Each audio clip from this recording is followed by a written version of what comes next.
in the class? No, sir. Just see your notes.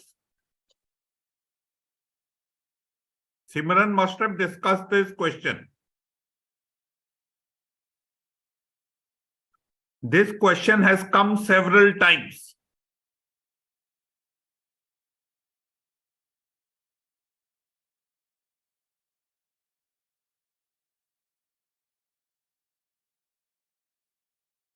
Yes, participants, I'm not hearing your voice.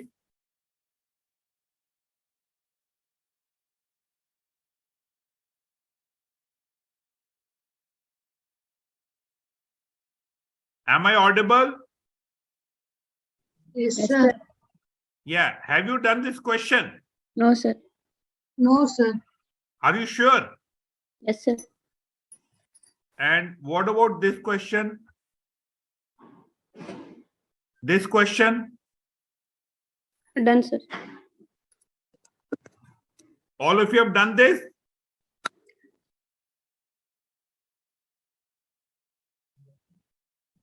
Done, sir. What about others? I'm not getting the response from others. Yes, sir. Done, sir. Good. So this question is again repeated several times. And this question again is repeated several times. Okay. So just jot it down. And what is the question which comes? It is 5 marks question. This is the question which comes. On the basis of the information given above, answer the following questions. Answer the following questions. So please do it fast. Just copy it down. By keep on responding. 2-3 participants come on the screen.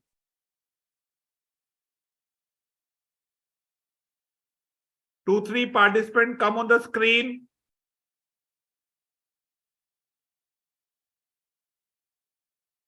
Am I audible or not?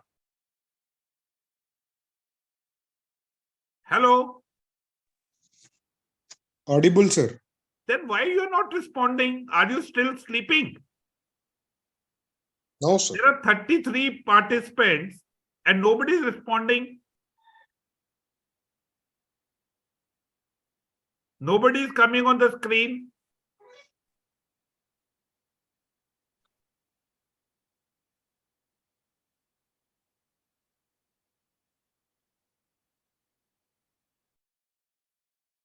Okay, then keep on mum, and I am waiting here. You tell me when you want to start the class, I'll start. If you can't respond, you can't come on the screen. I'm sorry then.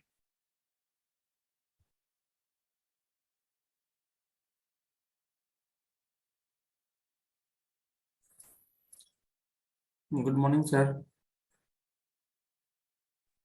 Good morning. Yes. Another 1 or 2 participants come on the screen.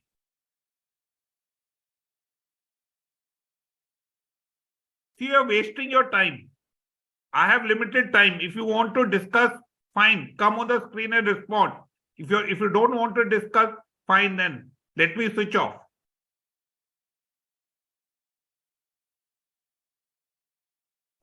Sir, good morning. Yeah. चलिए, recording, Rudresh, sir. ये this case study you have done it or not? Sir, recording, sir. I'll not do the recording first. You want recording every time you want recording. Why can't you attend the class now? Next Sunday is your paper. You are more interested in recording.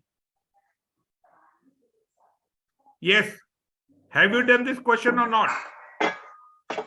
No, sir. No, sir. Come on then, do it fast.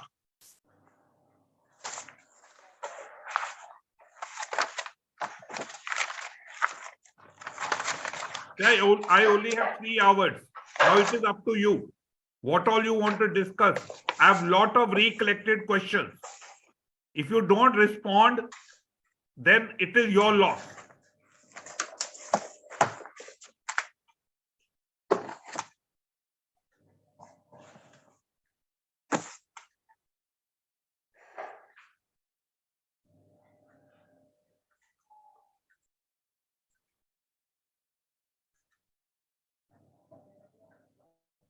Do it fast.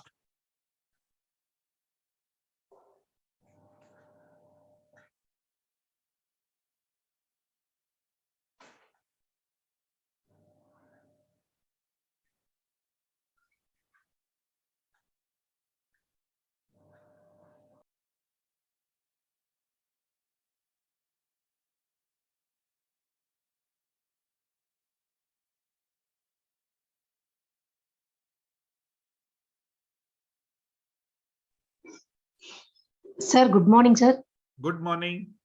Sir, first H, I guess, sir. Good morning, sir. Good morning. This is the first question we have started. Thank you, sir. Come on, do it fast.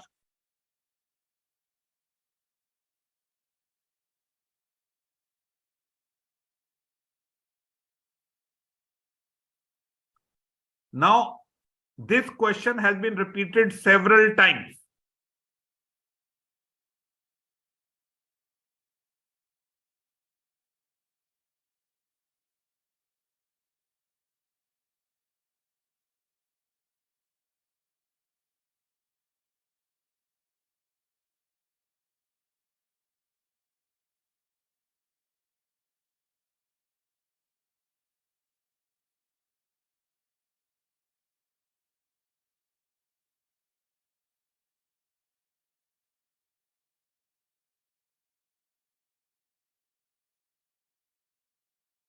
Yes, done.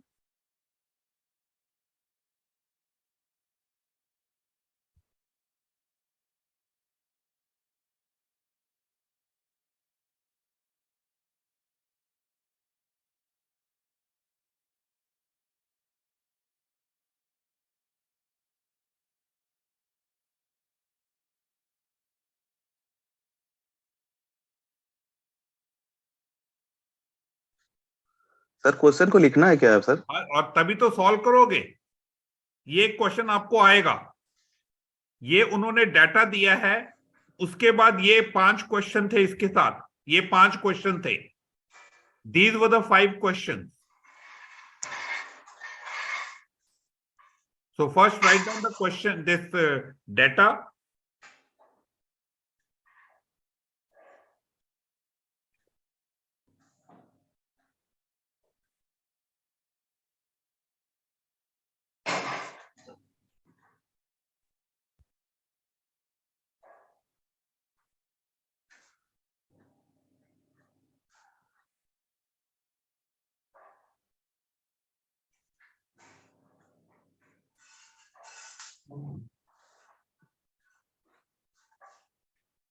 Recording चालू है. Pardon? Recording चालू है. नहीं, recording नहीं होगा इसका.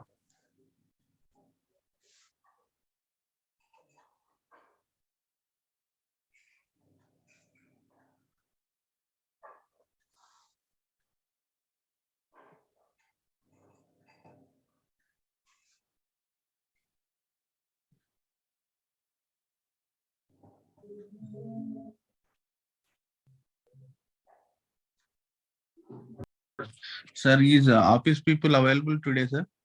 No.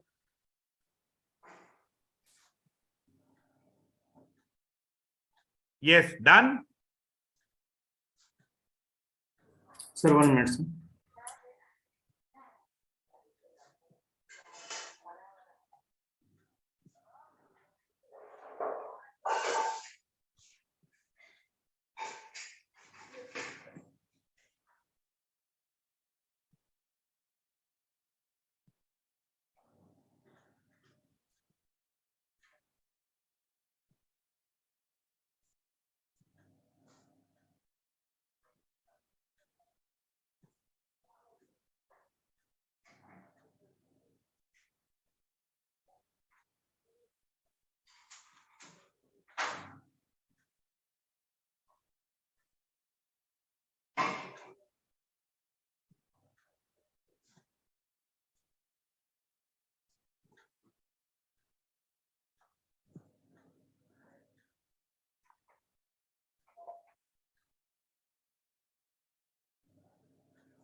Should I turn to the second page? Yes, sir. Yes, sir. Yes, Rudresh, should we move on to the second page? Sir, one second, sir. 1 second.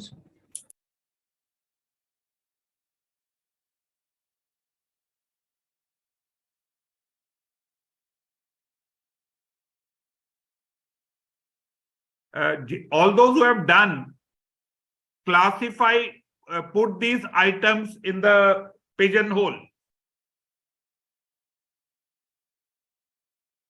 You have to put the items pigeonhole only on the asset side, because first write down the questions, then you'll see what all you have to do. These were the 5 questions which have come several times. Question number 1. What is the working capital gap of the company for the year as on 31st March 2020? What is the working capital gap of the company for 31st March 2020? Second, what are the current assets of the company as at 31st March 2021? Third, what is the tangible net worth of the company as on 31st March 2020? Fourth question, what is TOL divided by tangible net worth ratio as on 31st March 2021? And the fifth question which came is, what is the current ratio of the company as on 31st March 2021? So these are the 5 questions.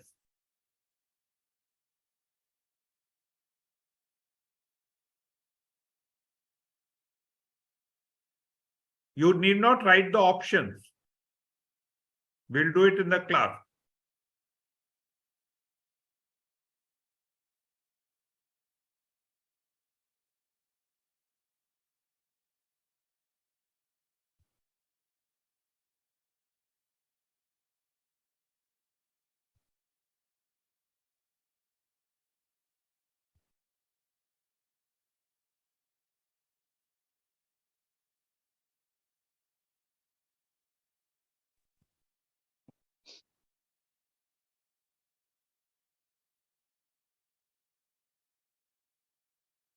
Yes, Yes, sir. sir. Please. Yeah.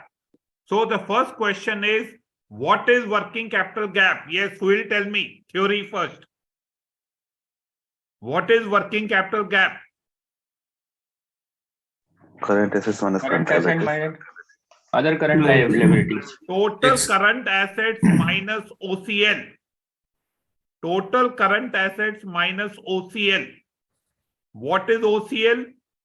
Other current liabilities other than short-term bank borrowings. Yes, sir. Other current liabilities other than the short-term bank borrowings. Sir इसमें सिर्फ CCOD निकाल देंगे ना sir? हाँ जी sir, CCOD निकालना है, short-term bank borrowing. Second question is, what is the current assets? Third question is, what is tangible net worth? Yes, what is tangible net worth? Capital plus reserves. Tangible net worth is intangible assets. Minus on fund. So On it fund is minus intangible capital and fixed plus assets. reserves plus profit minus intangible and fictitious assets. Question 4.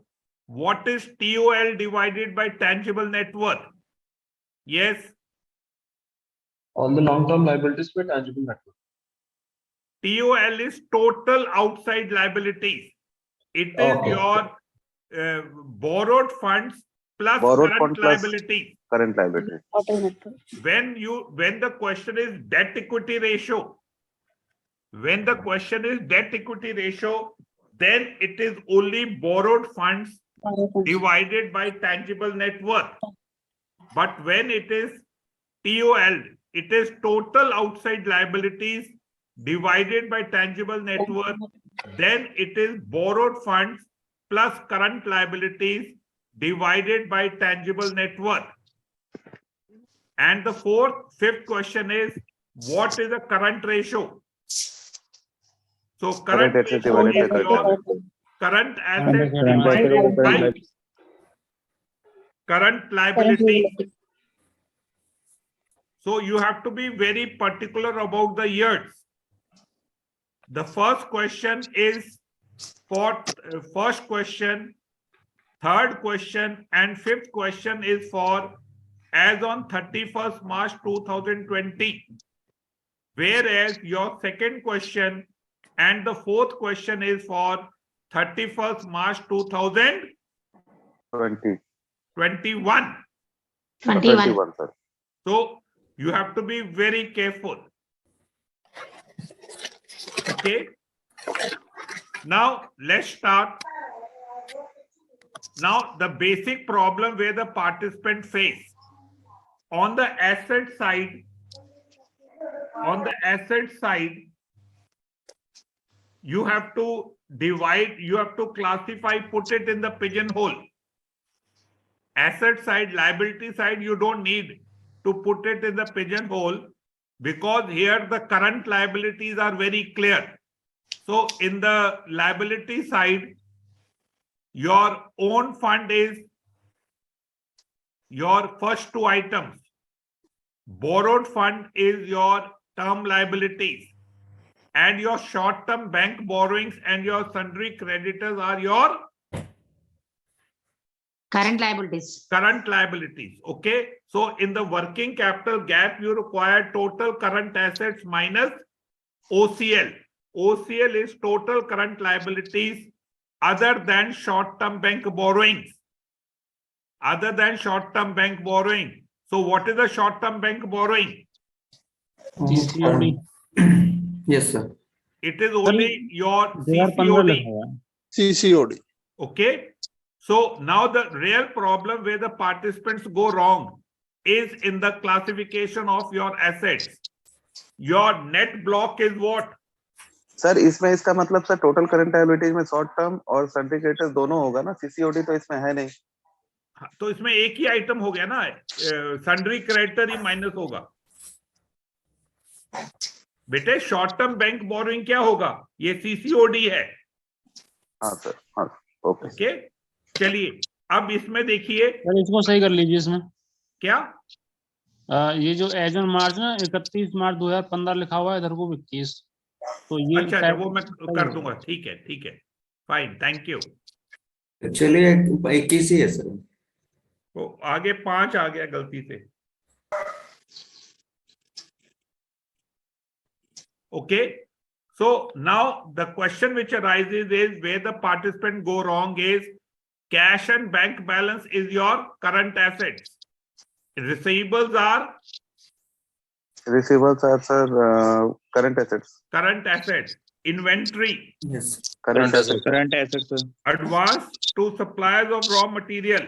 Current Non-quick assets, current assets. Current assets. Advances to supplier of capital goods.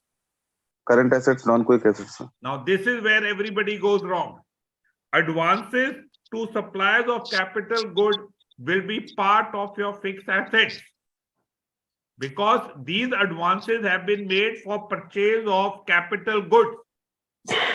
These advances have been made for purchase of Capital goods. what is capital goods? Yes, It's a for long term. it is long term. So every time participants go wrong here. So advances to suppliers of capital good is not your current asset. Current assets are those which are converted into, which can be converted into cash within a period of 12 months. Whereas advances to supplier of capital goods, you are not going to get back the money. What are you going to get? Assets. You are going to get capital goods. Yes. Am I clear? Yes, sir. Yes, sir. Okay. So now do the question number 1. What is the Sir, इसमें- working capital gap of the company as on 31st March 2020?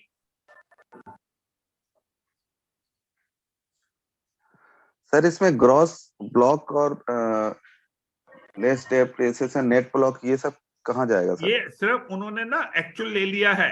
आपका gross block से कोई मतलब नहीं है। You have to take the net block because when you see the totals of the balance sheet, it is the net block has been added. तो sir ये Am I किस period clear? में जाएगा सर? ये हाँ किस जी? Period में जाए? ये किस Pardon? पीरियड में जाए? ये किस पीरियड में जाएगा सर? नेट ब्लॉक और fix asset, depreciation? These are fix asset. ऊपर देखो ना, ग्रॉस ब्लॉक क्या होता है हमेशा? It is fix asset. और डेप्रिसिएशन आपने जेआईबी में किया था, डेप्रिसिएशन किसके ऊपर लगता है? फिक्स एसेट्स पे। तो बात खत्म। अच्छा, तो इसमें लेना सिर्फ नेट ब्लॉक है हमें और नेट कुछ नहीं? ब्लॉक का इसका जरूरत ही नहीं आएगा। जो अच्छा, क्वेश्चन 5 दिए हैं इसमें नेट ब्लॉक का कोई रेफरेंस, कोई मतलब ही नहीं है। Okay sir. Come on, now do it fast. Sir क्या कुछ हुआ अभी? यही स्टार्ट हुआ है क्या?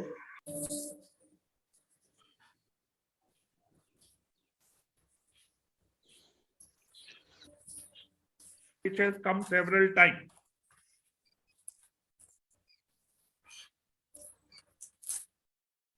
All those who have joined late, they can click the photograph of this question. All those who have joined late, they can click the question of this photograph का इसका click कर लीजिएगा। जी सर कर लिया। ठीक है यही ना? से स्टार्ट हुआ है सर, इससे पहले तो कुछ नहीं हुआ। अब इसको, ये क्वेश्चंस हैं इसमें जो आए हैं। जी thank you sir.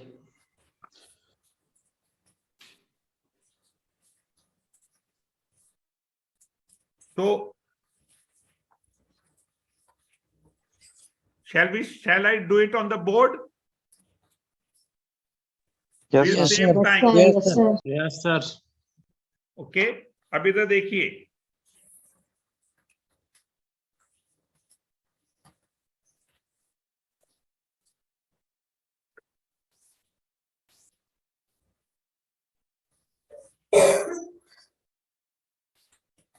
Question number 1,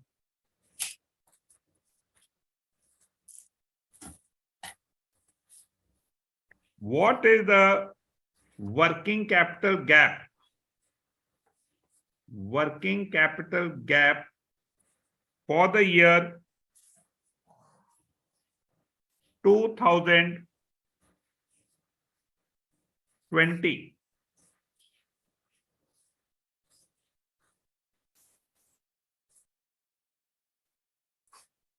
So it is total current assets minus OCL is your working capital gap. Okay. So what is the total current assets? 300.8. Total current assets is your 300.8. yeah, it is your 300.8. And what is OCL? 40.43. It is 40.43. So what is working capital gap? 260.37. 260.37 lakhs. Am I clear? Yes, sir. Now, Yes, sir. as per second method, what will be MPBF? Maximum permissible bank finance as per second method. Total current assets का 25%। Very good. Minus 25% of TCA. So once you minus this, you get maximum permissible bank finance as per second method. Are we clear? Yes, sir. Shall we move on to the second question? Yes, sir. Yes. Second question is,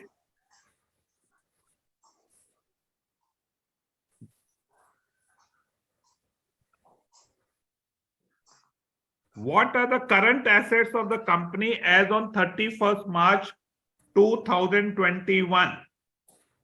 Current assets of the company 31st March 2021.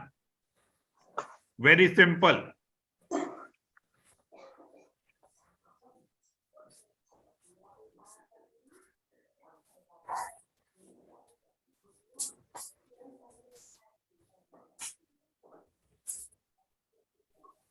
Yes? Anybody? Sir, 300. Sorry. 555.88. 555.88. Very good. 555.88, sir. It is 555.88. Okay, good.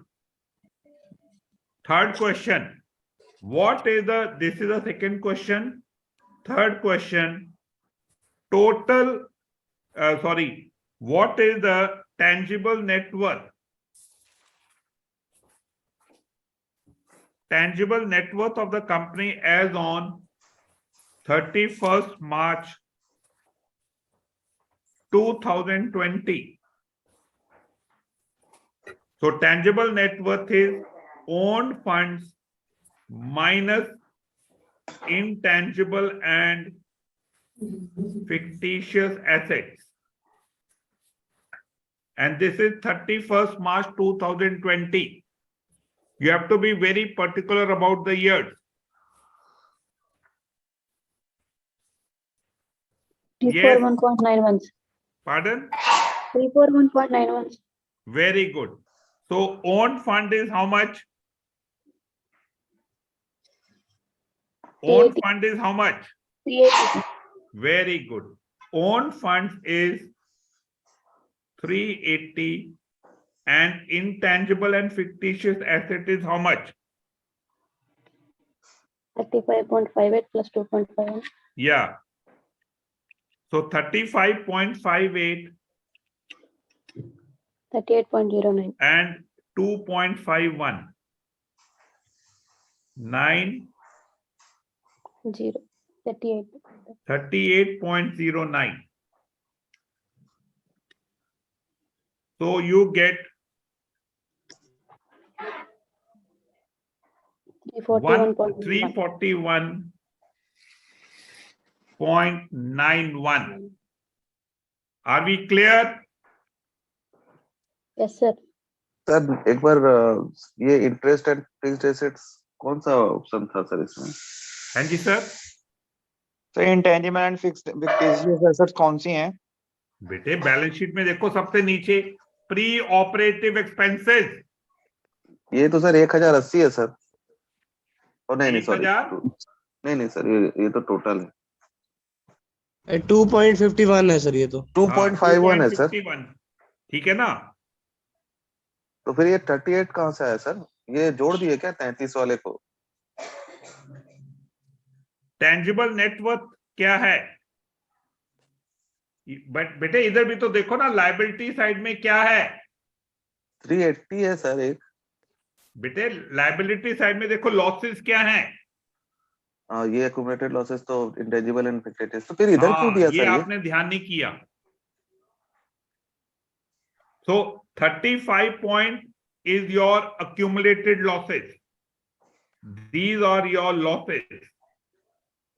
Okay, this is your preliminary and pre-operative expenses. मैंने ये सिर्फ sir मैंने घुमाने के लिए question इस तरह से किया है. ये तो दे सकता था इधर. बेटे दे सकता था, मगर जो एक्चुअल बैलेंस शीट बनती है वो ऐसे बनती है जो उसने फॉर्मेट दिया है. ठीक है ना? तो हमारा पिजन होल बनाने का मकसद क्या होता है? Pigeon hole, why we told you that you have to start by making the pigeon hole, because once you make the pigeon hole, then you see the balance sheet in totality. अगर आप pigeon hole नहीं बनाओगे, then you will only see the balance sheet partially. Am I clear? Yes sir. All of you? Right? Participants are not Yes, sir. responding. Yes sir. Yes, What about others? Yes sir. Good. Now question number 4. Question number 4 is TOL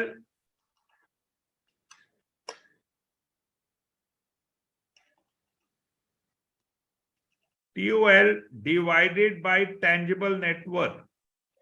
But they want it for which year? 31st March 2021. 2021. 21. Okay. So 2.2. TOL is your borrowed funds plus current liabilities divided by tangible net worth. Tangible net worth. Now you see question number 3, tangible net worth, they have asked for 31st March 2020. But question number 4, they are asking for 31st March 2021. So that is what you have to be very careful. So you have to do the pigeonhole for both the years. Yes. Am I clear? Yes. Yes, sir. So it is, what will be the answer? 2.01. 2.26.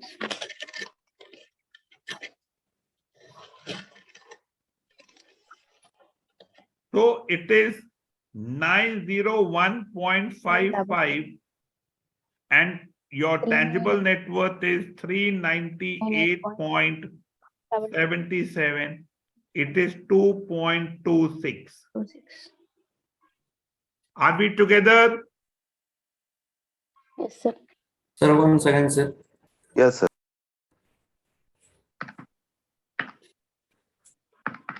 ఎట్లా together pigeonhole చేయి. Sir ये 901.55 कैसे है sir, एक बार explain करें। What is borrowed funds? And what is current liabilities?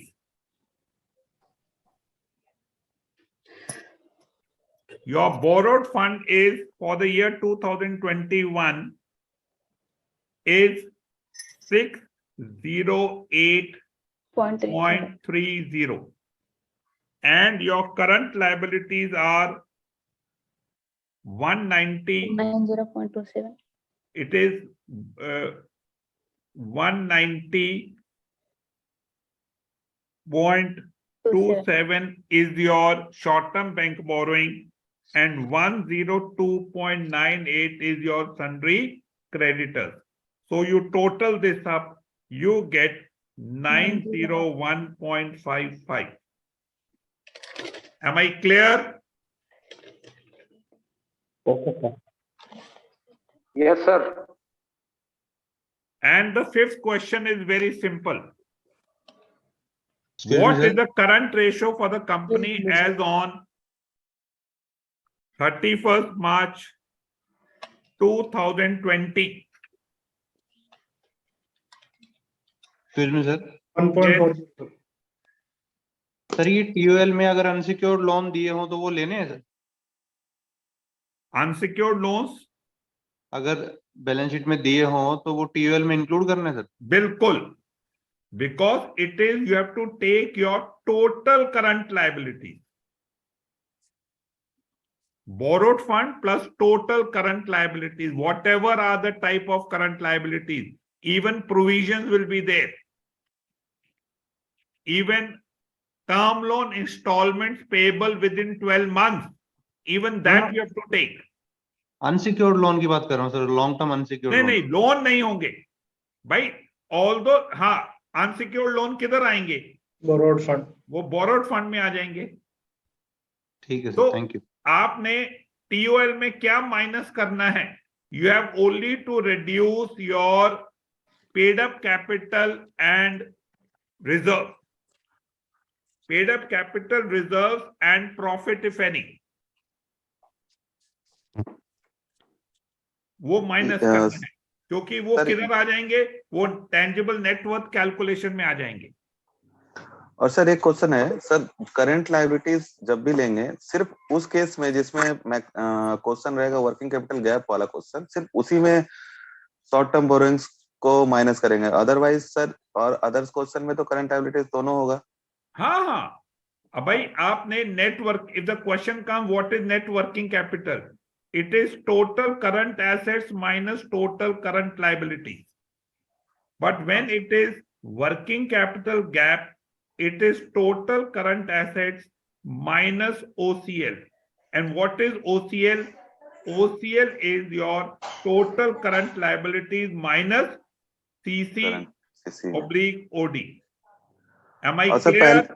Yes sir, और पहले वाले क्वेश्चन में सर मैक्सिमम बोरोइंग फाइनेंस वो वाला क्वेश्चन तो पूछा नहीं था, आपने सिर्फ बता दिया ना सर। वो पूछ लेते हैं ना, कई बार ही पूछ लेते हैं। Yes sir, yes sir. So the last question is your current ratio. Current ratio for which year? 20. 31st,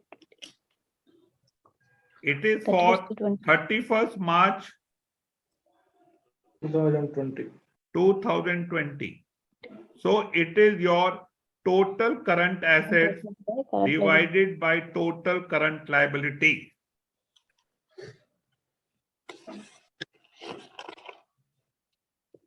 So what is your total current assets?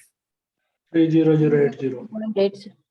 It is 300.8 divided by, yes, 214.76. 214.76. It is 1.40 1.40. is to 1. Are we together? Yes, sir. Yes. So this question has come several times. Same figures are repeated. Shall we move to the next question? Yes, sir. Yes, sir.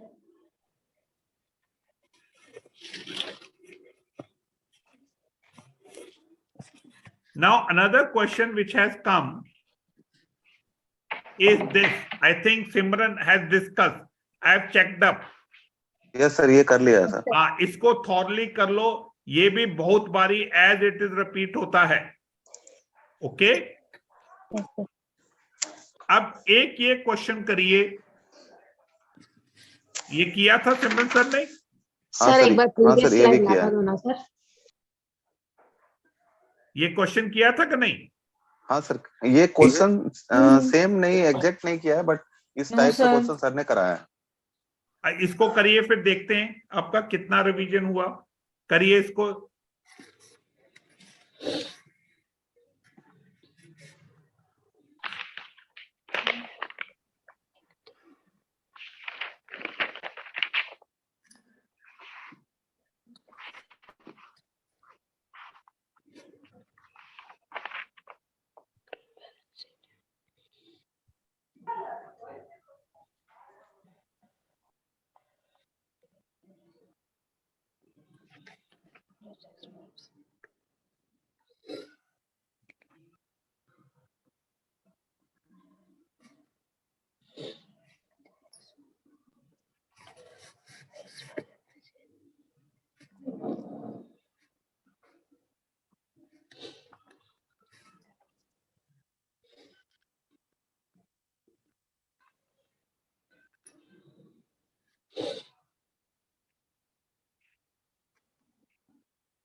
Quick, we are running out of time.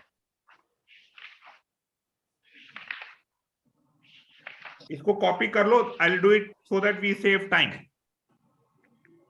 Okay?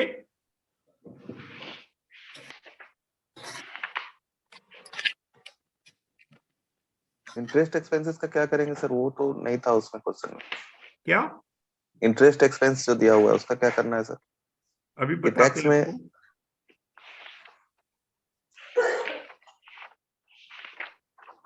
हाँ जी, copy हो गया? Yes sir. So shall I start? Shall I start? Yes sir. 1 minute. Ma'am इसका click कर लो ना, photo click कर लो, आप time save करो।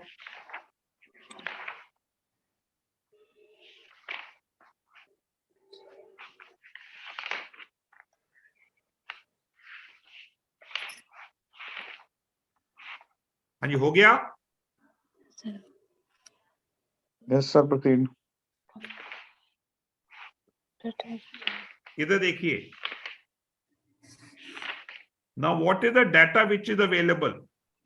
You have equity. Equity is how much? 40. 40 crores. 40. What is the face value? 10. 10 rupees per share. 10 rupees per share. What is the number of equity shares? Divided by 10. Number of equity shares, you get 40 divided by 10. It is equal to 4 crores. It is equal to 4 crores. Are we together? Yes, sir. Yes, sir.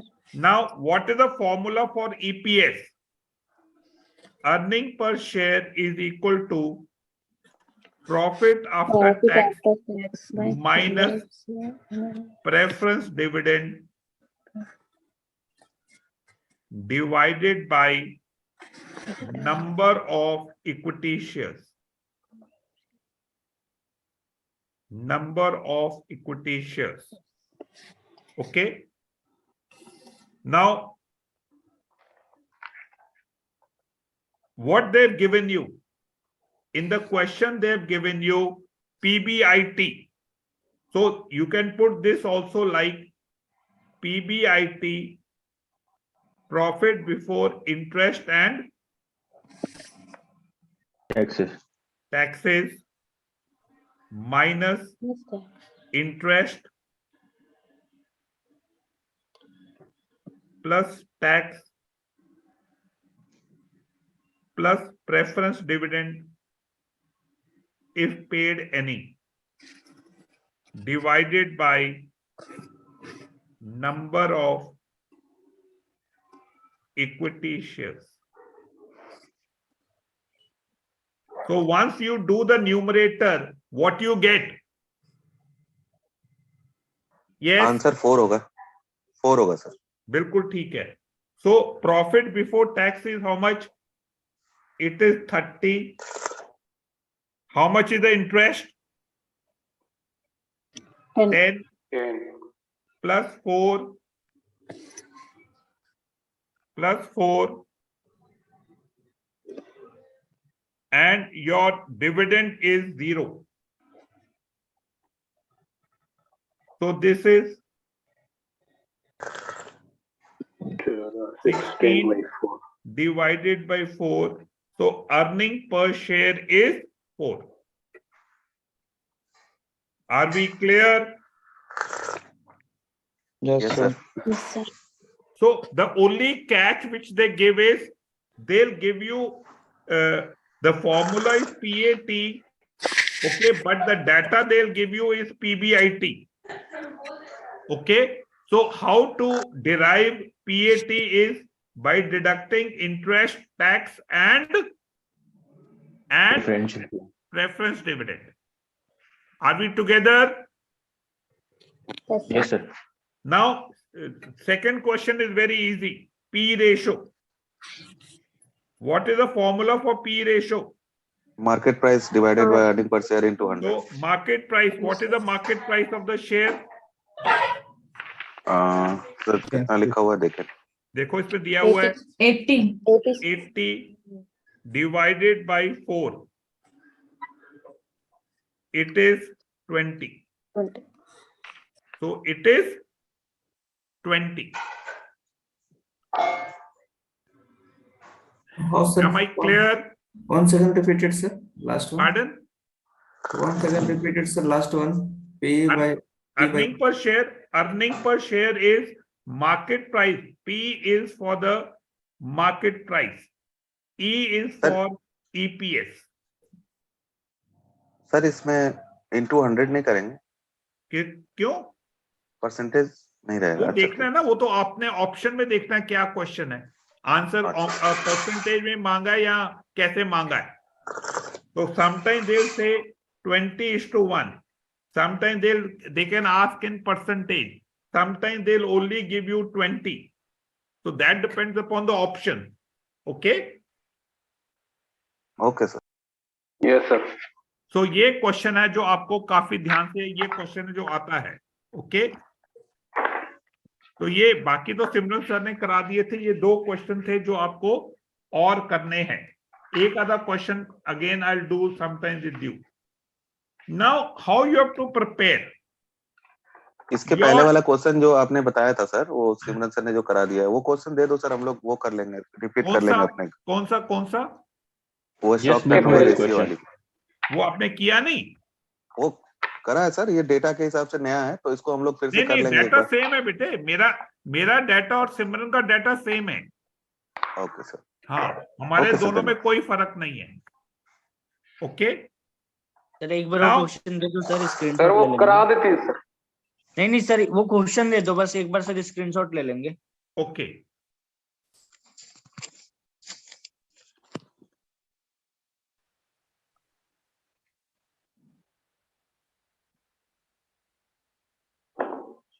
नहीं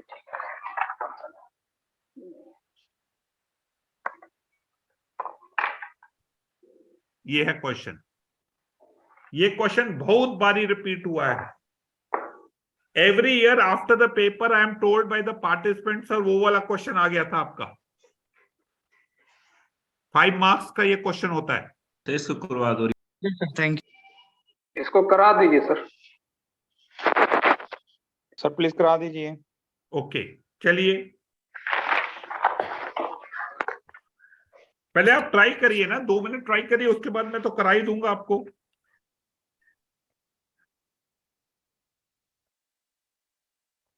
एक बारी करिए, वो तो करा देंगे आपको. All these 5 questions they pertain to the second year.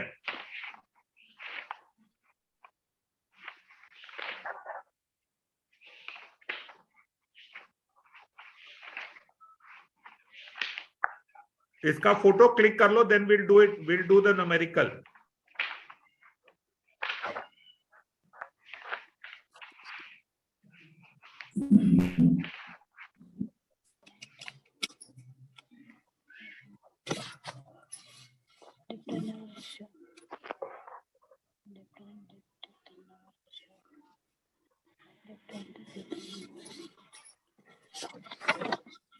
Yes, shall we start? Yes, sir. Yes, question number 1. Calculate stock turnover ratio. What is the formula for stock turnover ratio? COGS divided by average stock. Cost of goods sold by average. COGS divided by average inventory or average stocks. Average inventory or average stock. So what is COGS for the second year? 1450. 1450. And what is the average inventory? 290 होगा sir, दोनों मिला के half कर देंगे तो. So yeah, so it is 290. 290 means inventory you have to take 280 for the first year, 300 for the second year, and you divide by 2, you get 290. Am I clear? Yes sir. So it is how many times? 5 times. 5 times. 5 times.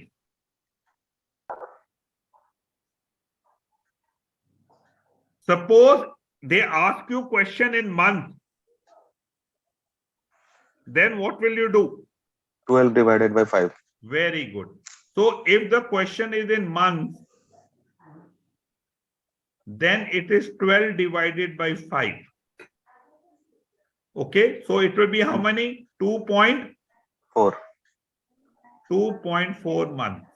And it is sir also called average inventory holding period, no sir? Yeah, yeah. And this will be average inventory holding period.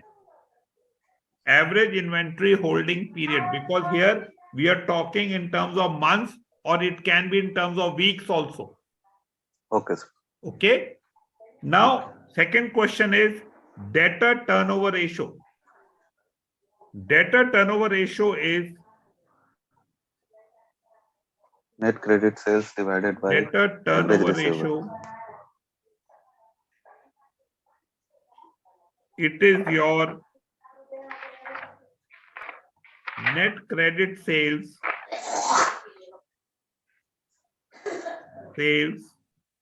divided by average Receivables.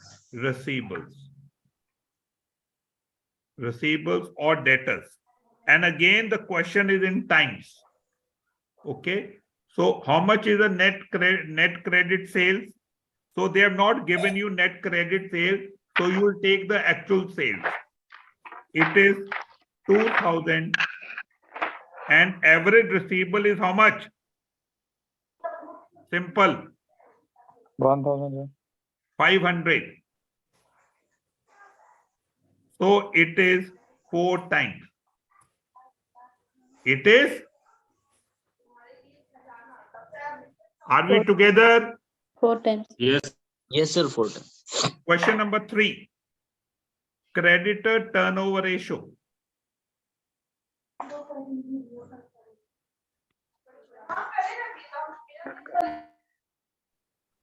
Creditor turnover ratio. It is your net credit purchases. Credit purchases divided by average creditors.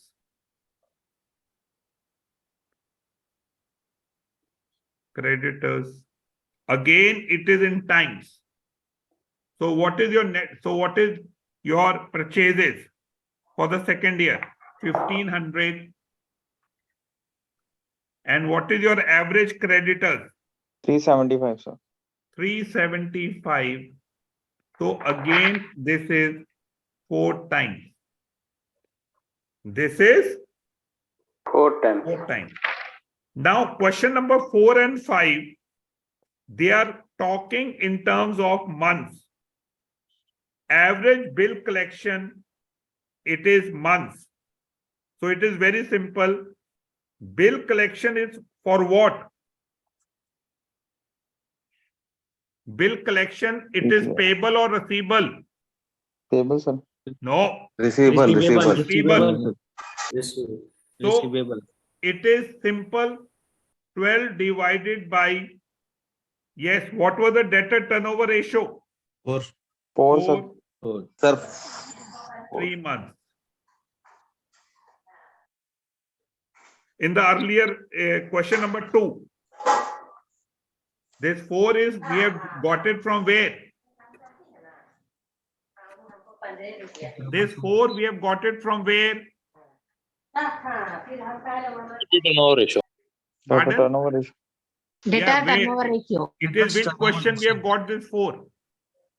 Question 2, sir. Second Question question. Sir average holding period वाले में sir वो अलग है, ये अलग है. इसमें डेप्ट turnover ratio 4 आया था, हमारा 4 आया था सर. हाँ, तो 12 महीने को 4 से डिवाइड करोगे तो आपका कितना हो जाएगा होल्डिंग बिल कलेक्शन पीरियड?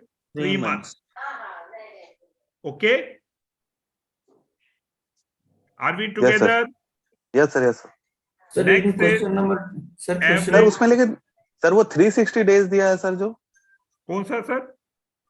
उसमें 360 डेज करके क्वेश्चन में दिया है सर एक. हाँ, अज्यूमिंग का है sir, assuming 360 days per annum बोल के दिया क्वेश्चन में. वो पर एनम है ना बेटे. अब इसमें क्वेश्चन पूछा है इन मंथ्स. वो अगर 360 डेज है, they can ask you they can ask you in days also. They can ask you in days. अगर डेज में होगा then 360 divided by 4. No, 12 divided by 4. No. Then it is 360 divided by 4. हाँ sir 90 days होगा sir. Yeah, then you get in days. Am I clear? If you get in weeks, then it is 52 divided by 4. If the question is in weeks. Am I clear? Yes, sir. Yes, sir. Next, question number 5. Average inventory holding period. It वो is करा linked दिया to sir. which question? First question. So it is 12 divided by 5. It is 2.4 months. 12 divided by 5. It is 2.4 months. Am I clear? Sir, in second question, Yes. we have taken 2000. एक minute, net credit sales में 2000 taken for हाँ जी. second year. हाँ जी. But here is not mentioned second year, sir. Why we have taken second year? दिया तो है. दो पिछला question देखो. 2000 दिया तो हुआ है. फर्स्ट ईयर में 1200 है, सेकेंड ईयर में 2000 है. Yes, sir. There is given, but in question there is not clear. Debt turnover ratio is how many times only, but year is not clear. First year, second year. Yeah, but sir mentioned earlier also that all these questions are for second year. Sir sir mentioned that. देखो, जब भी average निकालोगे, it will always be for the second year. Because the closing balance Will be for for the second year. first year and opening balance and closing balance for the second year. So in दोनों को total करोगे, then you get the average. So whenever the average is there, it will always be for the second year. Okay? That's why you have taken sales for second year, no sir? हाँ, you always have to take for second year. चलिए, ये था आपका balance sheet के 2-3 question जो आपके important थे. अब now what should be your priority? Now 1 week is left. Your first priority should be HRM. It is the easiest, simplest, and you get around 30 to 35% questions from here. You can even get up to 40% question from HRM. So safe, conservative, you can say 35% question is from HRM. And in this, what you have to remember that at the end, there are terminal questions in the Macmillan book. True, false. From true, false itself, you get around 5 to 6 questions. If you have thoroughly done well in this true, false, you get 5 to 6 questions from here only. Am I clear? Yes, sir. Yes. Then one question came last time. What does cash represent in HR? Yes. K is for knowledge. A is for ability. Oh. S is for skill. And H is for habit. Am I clear? Yes, sir. So this question had come several times.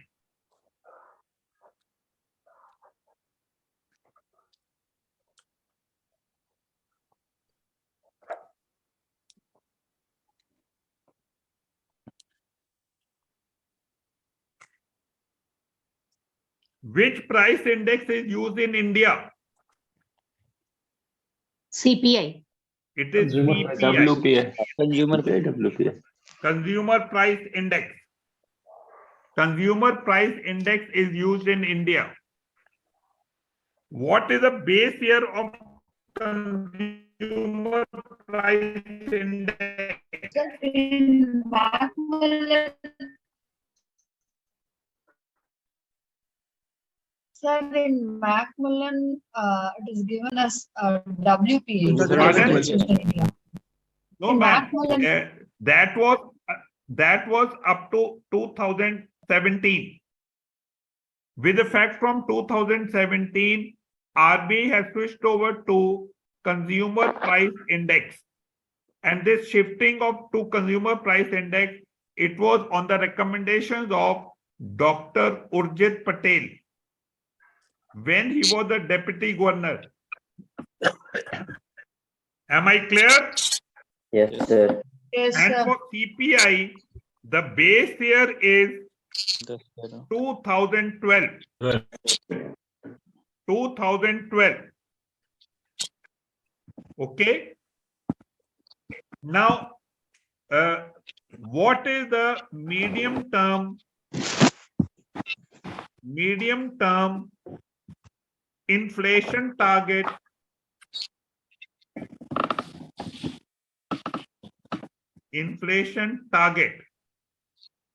or the question is monetary policy framework. It was an agreement between RBI and Government of India. Okay, where Government of India had given a target to RBI in terms of medium term inflation target, or they call it inflation targeting.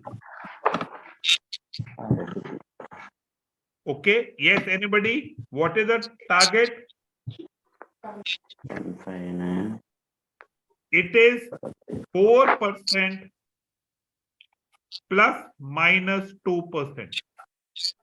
So this is the medium term target, or this is the mandate of which is given to RBI, that the inflation should be in the range of, yes, bolo yaar, koi bolta hi nahi. Yes, sir. Yes, sir. 4 plus minus 2%. किसी का mic disturb कर रहा है बहुत sir. Disturbance हो रहा है, बाकी लोग mute बहुत कर ज्यादा लो. डिस्टर्बेंस दे रहा है. Please put on your mic on hold, mute kariye. So the medium term target is 4% plus minus 2%. Okay. Now what has happened, as per the policy framework, the floor limit is 2%. It cannot go below 2%, and it cannot be more than 6%. But for last 3 consecutive quarters, the inflation target has exceeded 6% in India. And as per the 30th September 2022 monetary policy, okay, what is the target? You can get this. Real GDP target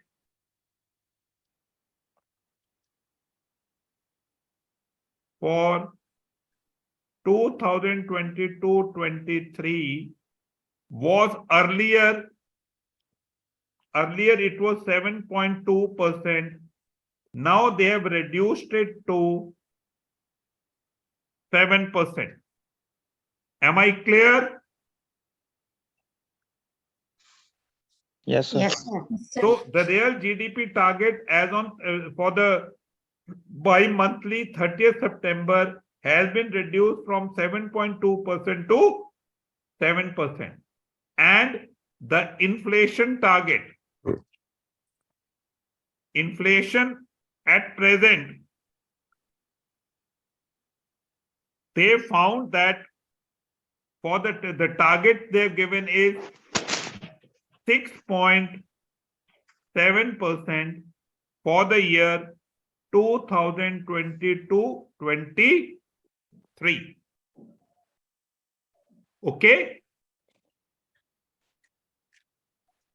Am I clear? Yes, Yes, sir. Now this is the current target, sir. Pardon? This is the current year target. This is the target. Yeah, this is the target for current year, 6.7%. So this target is breaching the mandate of RBI. What is the mandate of RBI? 6%. So because of this, there was a additional MPC Monetary Policy Committee, which was held on 3rd November 2022, this month only. Okay. And in this additional MPC, the RBI had to give reasons as to why this target has been breached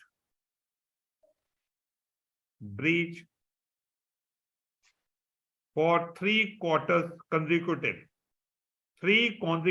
quarters, and also give the assessment as to by what period they'll be able to bring it to 6%. Are we together? Yes, sir. Yes, sir. So 3rd November, this month only.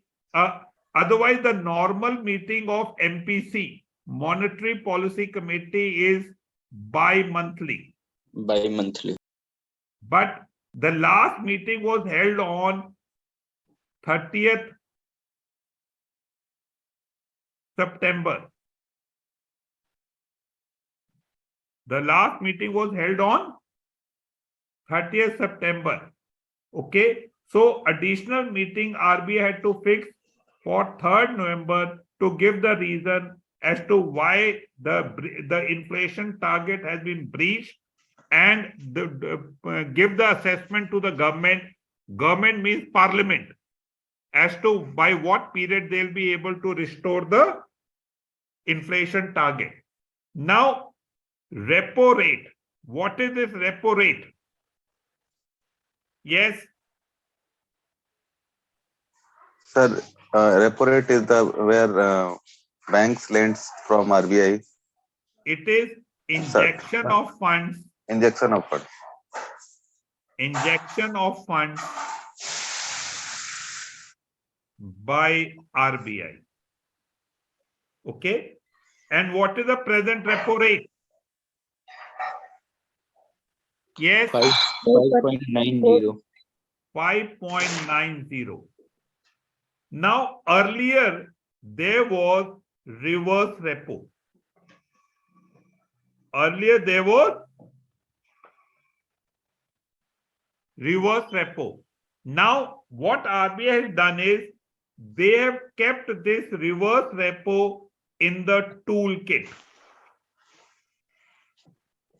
They have kept this reserve repo in the toolkit, and instead of reverse repo, they have introduced another tool, that is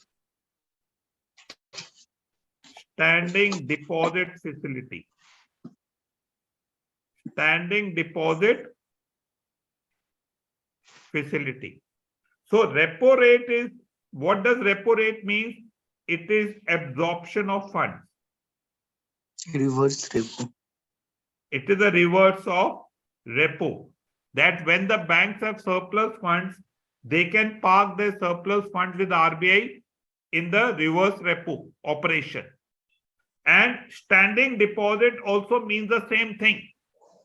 Absorption of funds. So what is the difference between standing deposit facility and reverse repo? In the reverse repo, the RBI had to provide collateral to the bank. Had to provide collaterals to the bank.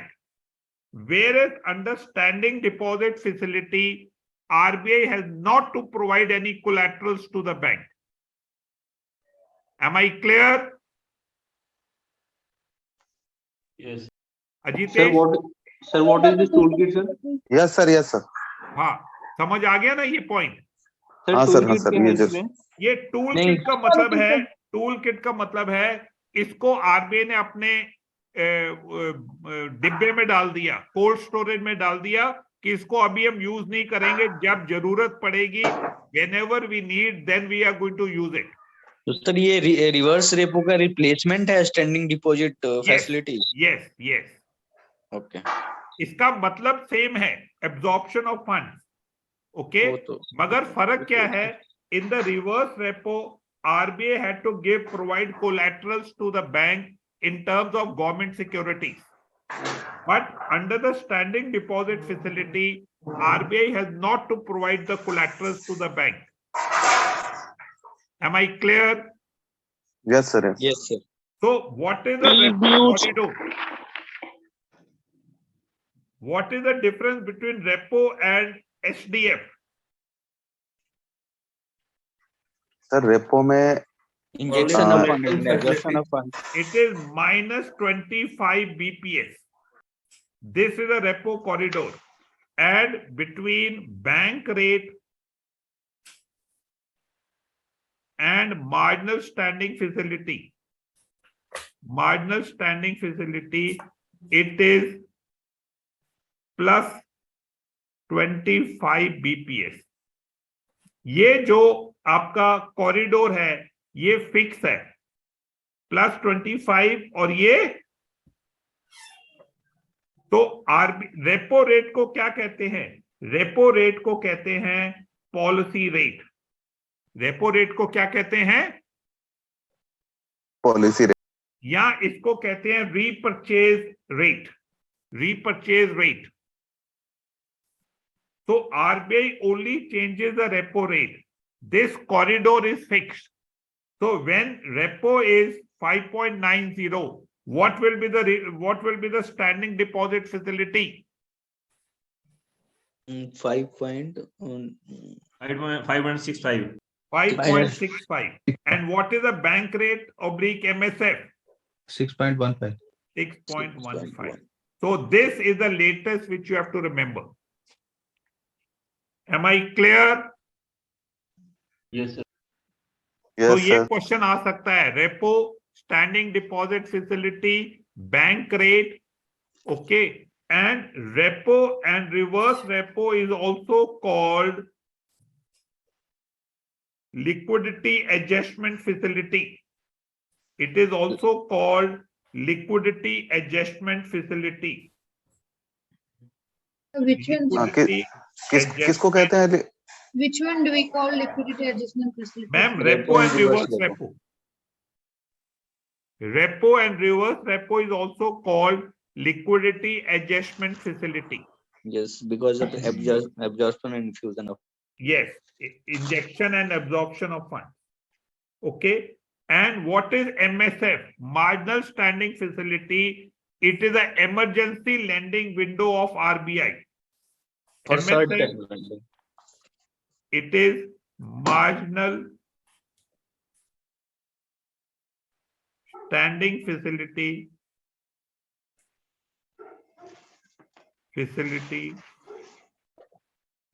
of RBI, and it is for overnight, and it is for funds available to the bank for overnight. Funds available to the banks for.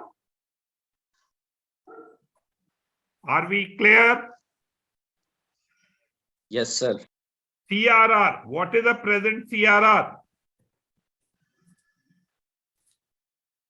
4%. 4.50%. क्या यार, आप banker हो तो आपको CRR भी नहीं पता? So CRR is 4.50 and SLR is 18%. SLR is 18%. Sir then reverse repo और वो जो आपने बताया सर स्टैंडिंग डिपॉजिट फैसिलिटी, इस पे कोई इंटरेस्टेड नहीं है सर? किसके ऊपर? रिवर्स रेपो रेट और स्टैंडिंग डिपॉजिट फैसिलिटी। BFM ने सर ने कराया था, सिमरन सर ने कराया था। Repo is can be for 1 day, 7 days, 14 days. So what does it mean? So repo means injection of funds, and it is simultaneously buyback. तो rate पहले दिन ही फिक्स हो जाता है। ये 7 दिन के लिए बैंक को इंजेक्शन फंड दिया जाता है और 8वें दिन RBI will take back. So the rate which the bank is giving, जो बाइंग सेलिंग का रेट है वो RBI का प्रॉफिट होता है, वो यील्ड हो जाता है। ओके ये किया होगा। That repo has 2 legs. Repo has 2 legs transaction. जब देता है तो और रेट होता है, जब वापस लेगा तो हाई रेट होगा। तो उसका जो डिफरेंस है वो RBI का प्रॉफिट है। Okay, yes sir. Okay, sir. Now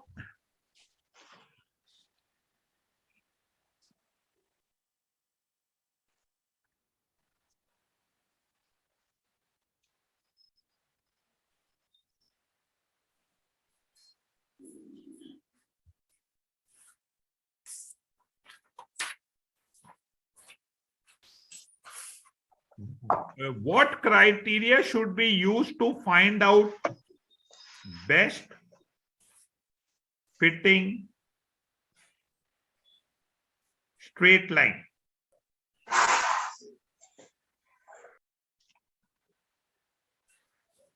Yes. What criteria should be used to find the best fitting straight line? Sir regression. हाँ जी, रिग्रेशन सर। नहीं, रिग्रेशन का क्या मतलब है? Sir to be best fitted line between time series x and y and y on x. The question was, what is the best criteria? Time series sir. Criteria. तो ये option था ए,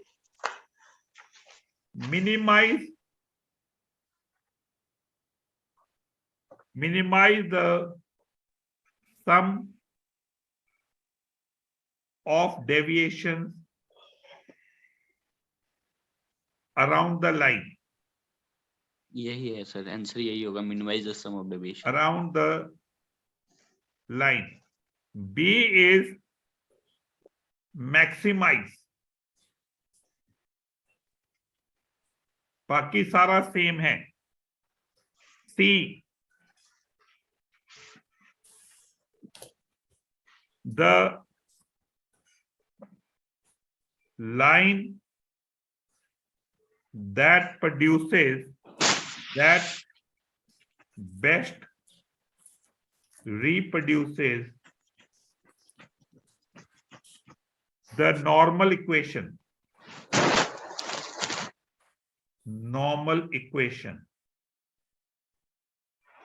And D, none.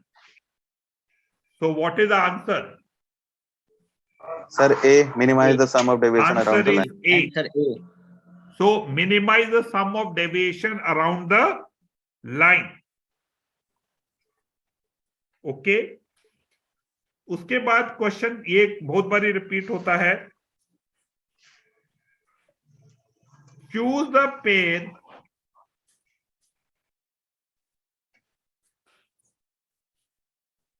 pair of symbols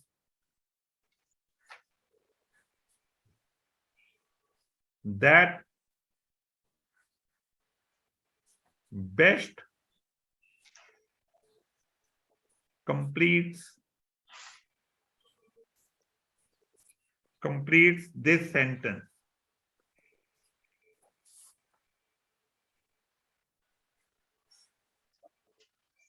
Dash is a parameter,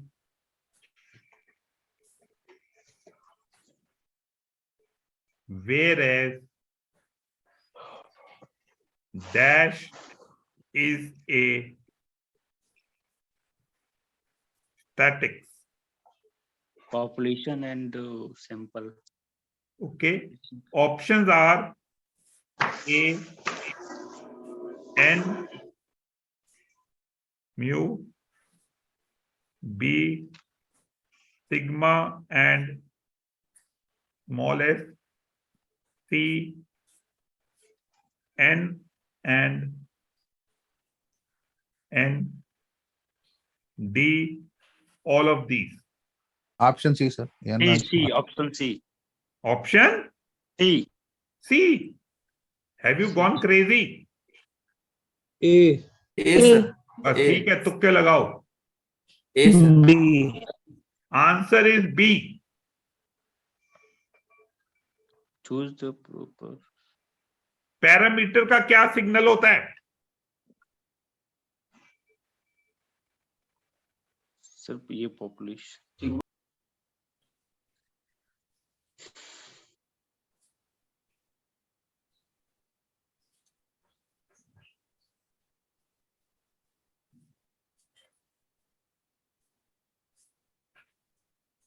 Parameter. Am I clear?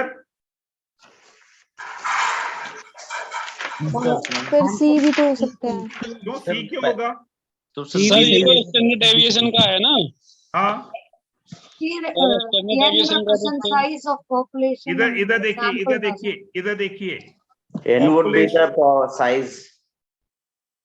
Population parameter and sample. What is the difference between population and sample? Okay, ये question भी आता है, बहुत बारी आया है. Population is parameter. Together we take this selected it. Definition. This is collection of all items. ये कौन डिस्टर्ब कर रहा है? सर बहुत डिस्टर्ब हो रहा है, ये मालूम नहीं कौन है. बहुत देर से इसमें डिस्टर्बेंस है इसकी. ये देखो कौन है, इसको चेक करो उसमें. ये Subhash, Ranjit Kaur.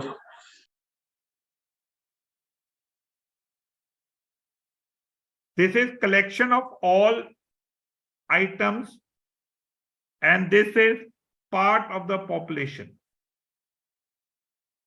of the population. Second is characteristics.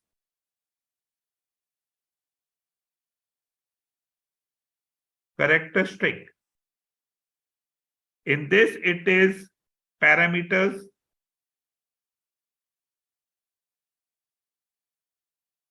And this is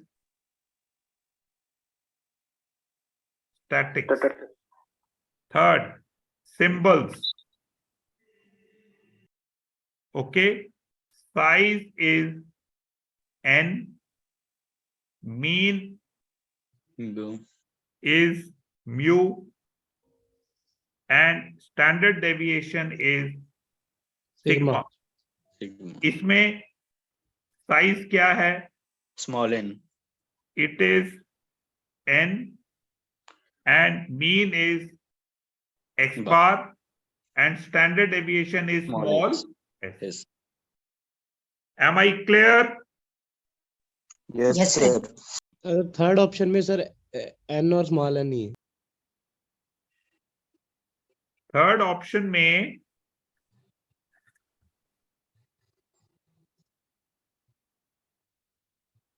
n and small n. हाँ, ये तो क्वेश्चन में गलती होगी बनाने में, मगर जो आया था वो बी ऑप्शन था. क्लियर हो गया? चलो anyhow things are clear now. Okay sir all आएगा. ऑल n एंड नहीं यार, n अब पैरामीटर में n तो आ गया तो म्यू तो इधर आएगा. ए तो नहीं होगा सर. हाँ, नहीं ए सही है नहीं सर, होगा. नहीं उधर ही होगा. सी ऑप्शन को थोड़ा गलत कर ले, एक्स को ऊपर बार लगा दे, एक्स बार. किसके ऊपर? सर सी ऑप्शन थोड़ा सा रॉन्ग कर देंगे तो बी ओके हो गया. नहीं बेटे, बी तो ठीक है ना. हाँ जी, पर सर इसके सी भी हिसाब से आपका ठीक है, सी भी ठीक है ना फिर और तो. छोटा n है. हाँ जी. होना चाहिए. क्या सर बी कैसे होगा सर? सर ये आप जो क्वेश्चन दिए उसके हिसाब बी से तो होगा ही सर. एस का ठीक है सर, एस है ना, छोटा एस है, और एक ऑप्शन में आ रहा है स्टैंडर्ड डेविएशन, तो वो तो हो ही देखिए ना, सकता है. ये बी ऑप्शन में क्या है? बी ऑप्शन में आपका है, ये आपका सिग्मा और ये आपका छोटा एस। तो पैरामीटर क्या है? हाँ जी, पैरामीटर क्या है? Standard deviation. नहीं बेटा, इधर क्वेश्चन के हिसाब से देखो ना। So this standard deviation is a parameter, whereas small s is a static. Am I clear? Yes, sir. Next, central limit theorem. Central limit theorem states that the sampling distribution states that the sampling distribution of dash approaches normality Size increases, approaches normality. as the size increases, regardless of the shape of population distribution from which the sample is selected. Okay, and the option they gave was A, mean, B, standard deviation, C, correlation, and D, none. Mean, sir. So answer is mean. So central limit theorem states that the sampling distribution of the mean approaches normality as the size increases, regardless of the shape of the population distribution from which the sample is taken. Are we together? Yes, sir. Yes, sir. Next. Yes, sir. Which of the following method of selecting sample from a population? Which of the following is a method of selecting sample? Judgment, random, probability, all. All, sir. Random. Random, sir. It is all. Sir, repeat the question. Once again, repeat question, sir. Yeah. Which of the following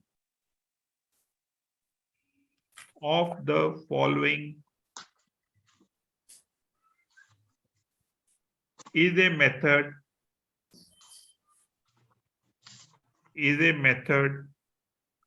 of selecting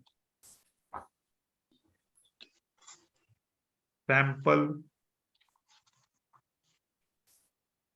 from a population?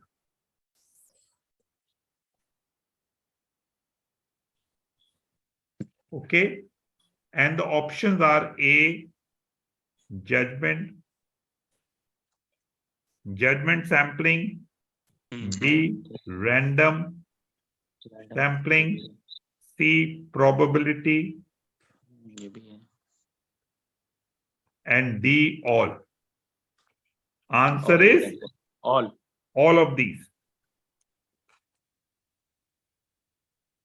Next question which has come. What is one major use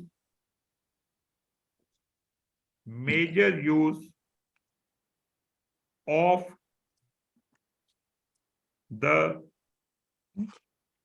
the estimating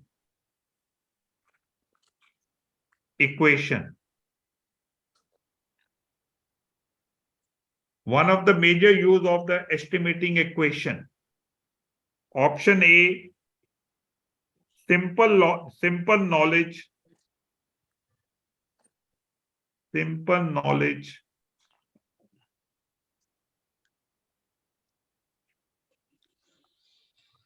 B, prediction. C, being able to regress backwards, being able to regress backward in time, and D, all. Prediction, sir. Answer is prediction. Yes, sir. Yes, sir. Answer is prediction.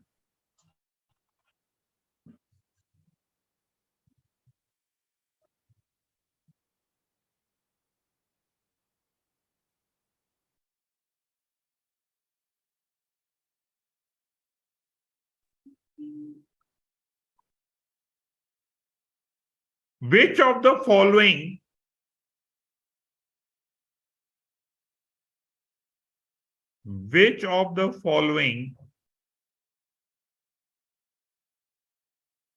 is a method of selecting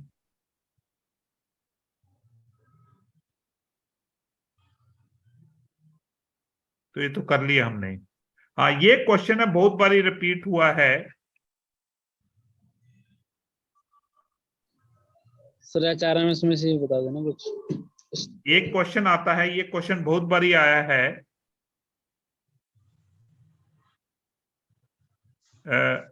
A border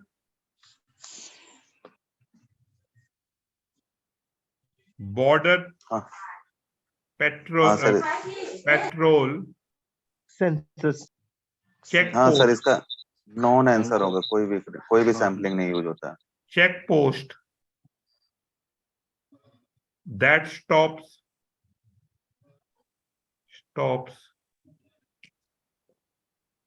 every passenger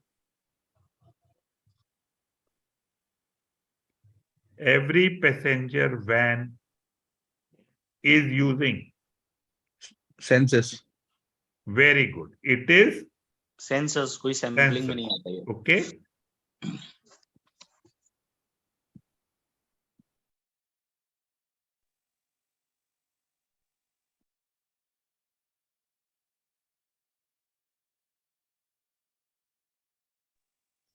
break कर दो sir. A researcher 1 minute, sir. Previous question. Pardon? Previous question, sir. 1 minute, sir. Previous हाँ. question. A border patrol checkpost that stops every passenger van is using census sampling. Census. Census is also called complete enumeration. Full enumeration. Pardon? Ji sir. हाँ, ये मतलब ये option था. तो किसी ने census बोला तो मैंने वो सेंसस भी ठीक है, ये भी ठीक है. ओके. Excuse me sir. हाँ जी. सर ये अभी जो करवा रहे हैं आप, ये रिवीजन है या थ्योरी है? रिवीजन है. ये सारे रिकलेक्टेड क्वेश्चंस हैं. अच्छा, तो सर क्रेडिट मॉड्यूल का थ्योरी बाकी था. बेटे मैं कराऊंगा ना इसके बाद अभी. ओके ओके सर, क्रेडिट और ISIM मॉडल वो सब बाकी है. 2 मिनट लगेंगे यार, डोंट वरी. ये जो क्वेश्चन करा रहा हूं ये ज्यादा इंपॉर्टेंट है आपके लिए. ये सब आए हुए हैं. Time series consist of data arrange. yes, A, tidally, B, chronologically, C, haphazard, and D, none. Yes. None. Sir, time series and next. Sir, tidally, what is the B option, sir? Chronological. Chronologically, and this is the answer. Sir, What is the C option, sir? Haphazard. Sorry? Haphazard. Haphazard. Haphazard. Sir, question what time series and next and question not clear. ये आप question है time series consist of data arranged Okay, sir. Okay. chronologically. Right, sir.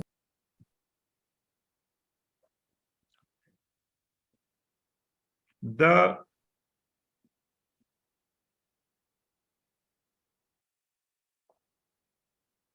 Sir sir एक question बोल रहे थे sir अब ये researcher वाली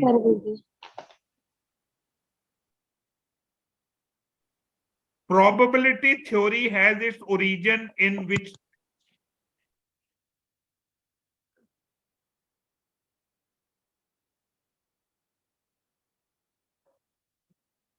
probability theory has its origin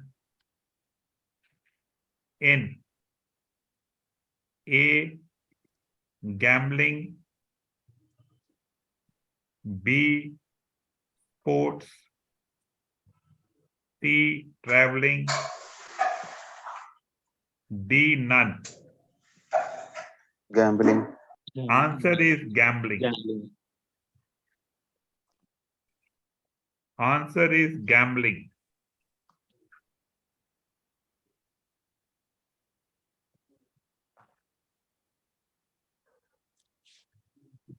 और कुछ प्रॉब्लम्स है सर वो कॉग्निटिव थ्योरी और मैकेनिटिक वो बहुत क्वेश्चंस है सर उससे वो आपने टेस्ट सीरीज वो आपने जो 5 टेस्ट सीरीज दी है ना सर उसमें बहुत कंफ्यूजन है कि ये माने बहुत ज्यादा क्वेश्चन इससे समझ में नहीं आ रहा किसको किस में लेना है कॉग्निटिव में वो थोड़ा बता दीजिएगा सर मैकेनिकम ऑर्गेनिज्म ह्यूमनिस्टिकम ये सब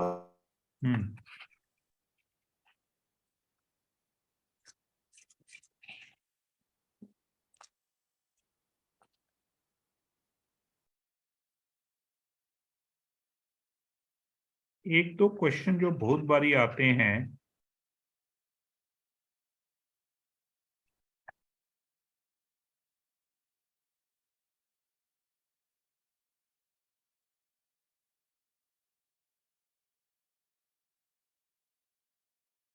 T distribution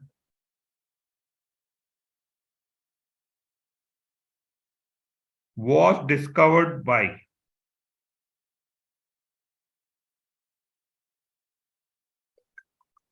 yes A, Carl Pearson,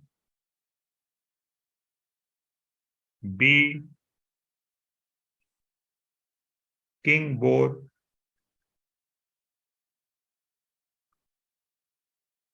C, Gossett, D, Pearson. Yes, Gossett. it is Gossett. Yes, sir.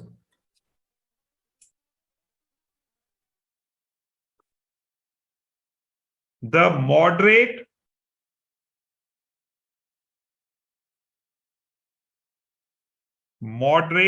positive degree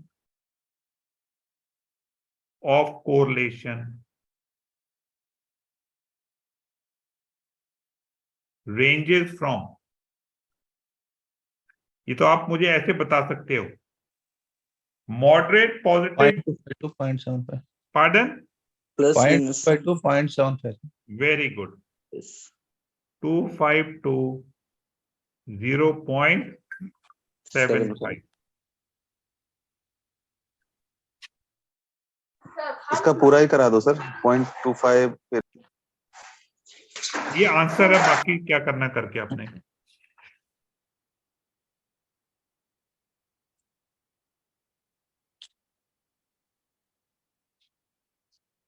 The line obtained by the method of least square is known as the line obtained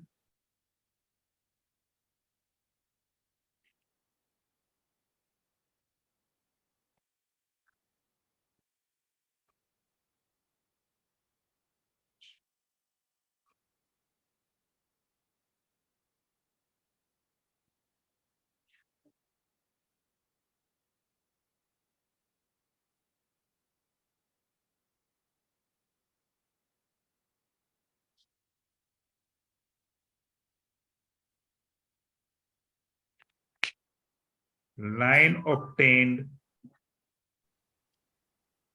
by method of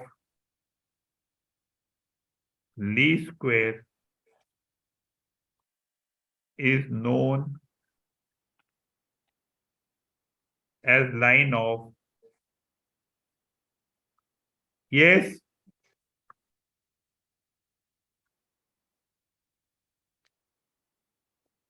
Yes. Option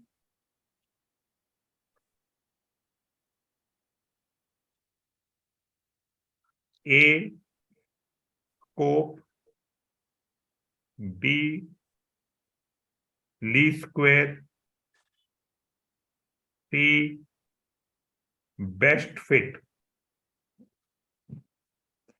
Best fit. and D, degree. Sir, best fit. Answer is best fit.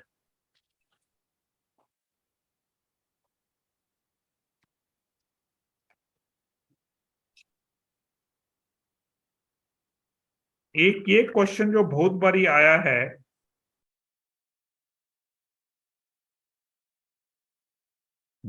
only 2 questions will do.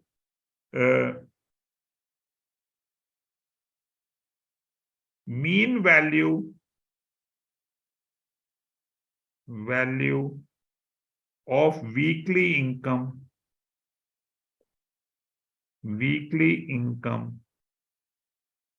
of 40 families is 265, but while calculation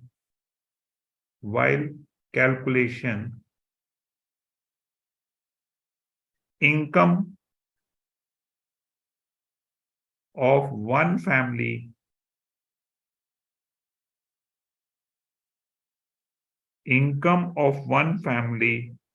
was read as 150 instead of 115. The correct mean is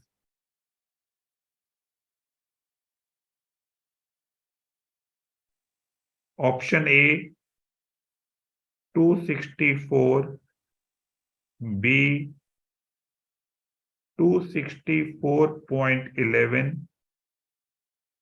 C, 264.15, and D, 264.12. D, yes, option D. You see how close the options are.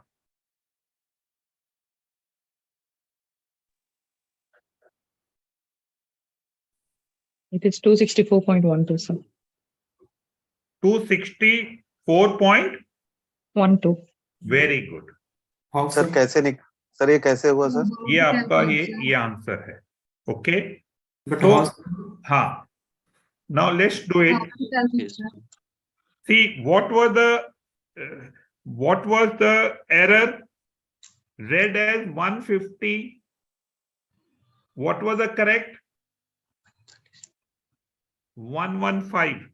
So what is the difference? Yes, what is the difference? 35. 35.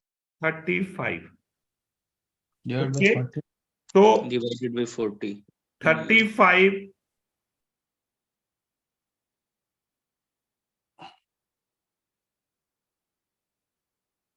35 divided by 40. What is 40?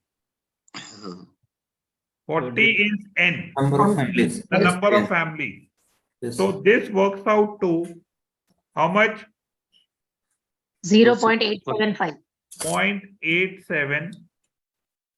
Okay. And 875. So you can round off to 0.88. Okay. So 265 minus 0.88, it is equal to 264.12. 264.12. Are we clear? Yes, sir. ये आपके stats के काफी question दिए हुए हैं उसमें study kit में, ये जो कुछ रिकलेक्टेड थे जो मैंने आपको कराए हैं, but then you have to revise the others also. Okay, so we can have a break and then we start within next 10 minutes. Okay. Okay, sir.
in automobile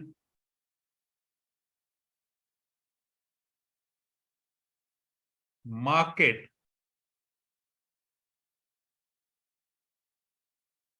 supply would increase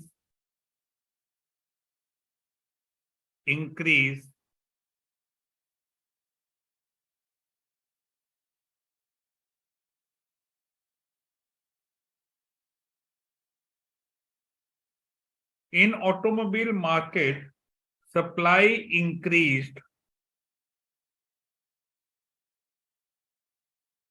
due to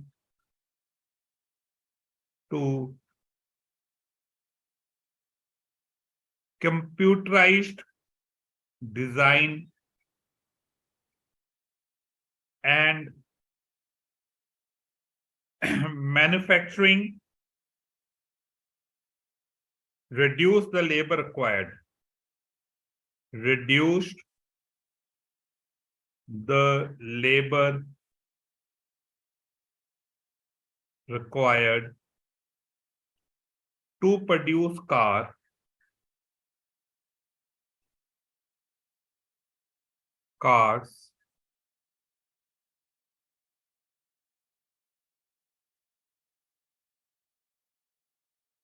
if auto workers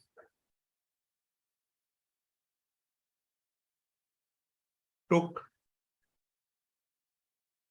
a pay cut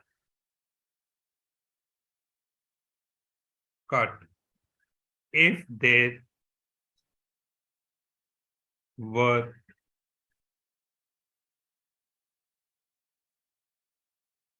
lower production cost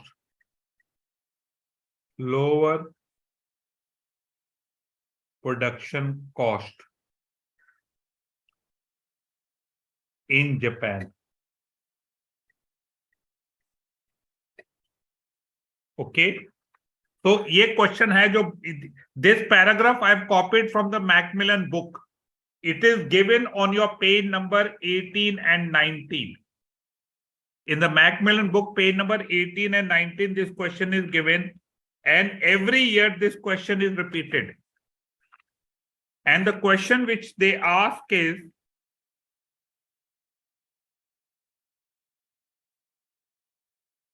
whether it is shift in supply or there is shift in demand, or whether there is a movement of demand, movement along demand curve, or movement over supply along supply curve. Yes. Sir, This shift in supply. Pardon? Shift in supply. Yeah. So this is shift in supply. Shift in Supply. Are we together, all of you? Yes, sir. Yes, sir.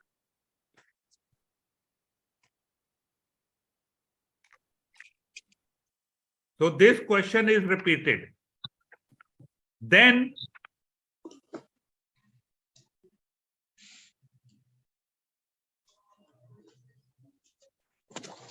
when price of goods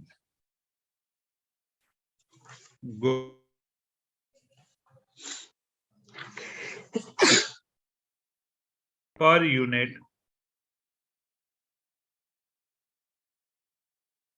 the consumer buys 11 units of that good.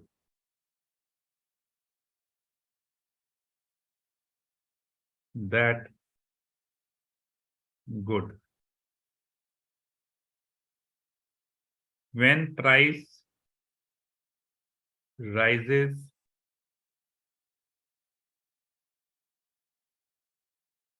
to ₹15, per unit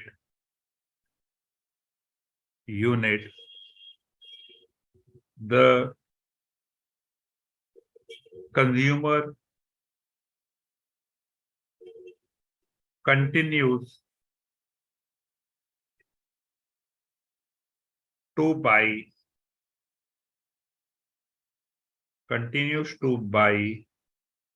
11 units. Calculate price elasticity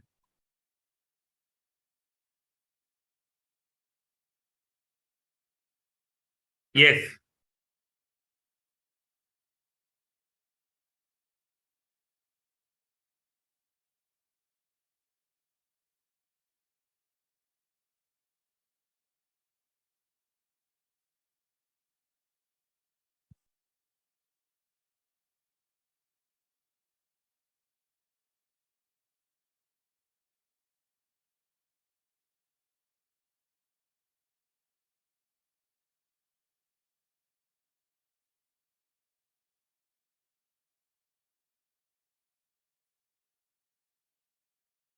Yes, anybody?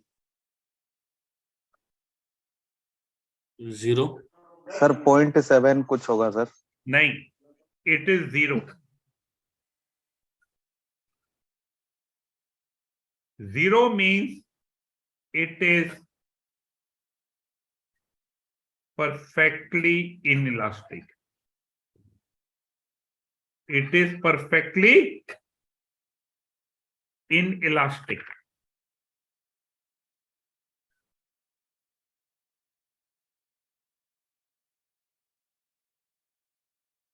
How you calculate is, it is elasticity of demand is equal to P divided by Q into change in P, change in Q divided by change in P. P is the original and this is a change. So what is original? Yes. What is the original price? 13, sir. 13. 13.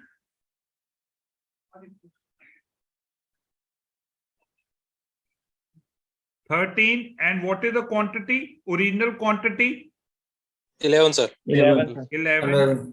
Into what is the change in 2, sir. price? 0, sir. Change in quantity 0.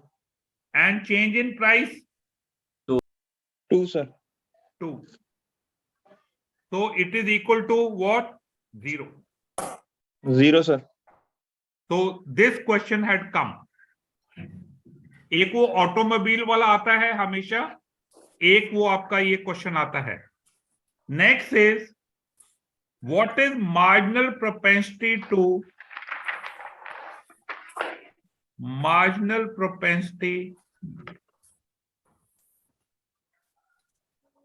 to consume?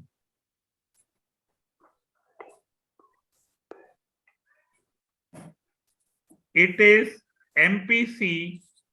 Sir, marginal propensity. What is this? Propensity. Change in consumption due to change in income. Change in consumption due to change in income. And marginal propensity to save is change in saving due to change in income. Change in saving is due to change in income. And MPC plus MPS is equal to 1.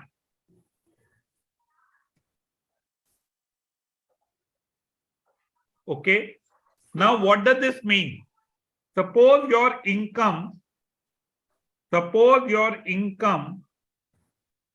increases by 100 rupees. You consume additional 70 and you save 30. And you save 30. So change marginal propensity is 70 divided by 100, and this is 30 divided by 100. And MPC plus MPS is equal to 1. 1. Right, sir. Am I clear? Yes, sir. Next is what Sir, is एक बार multiplier? इसको sir एक बार हिंदी में बता देंगे sir, उसके पहले वाला question. Sir अगर आपका इनकम 100 रुपए के साथ इंक्रीज होता है, आप उसमें से 70 कंज्यूम करते हो और 30 सेव करते हो, तो मार्जिनल प्रोपेंसिटी टू कंज्यूम क्या है? 70 divided by 100। And marginal propensity to save क्या है? 30 divided by 100। Am I clear? Next, Yes, sir. multiplier is change in income due to change in investment. Change in income due to change in investment. Now we come to the theory of interest. Theory of interest. Sir change in income divided by क्या था sir? Change in investment. Change in income due to change in investment is multiplier.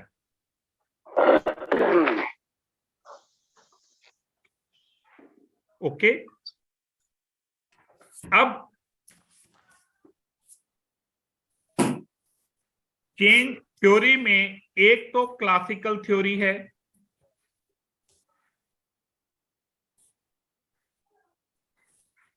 दूसरी है loanable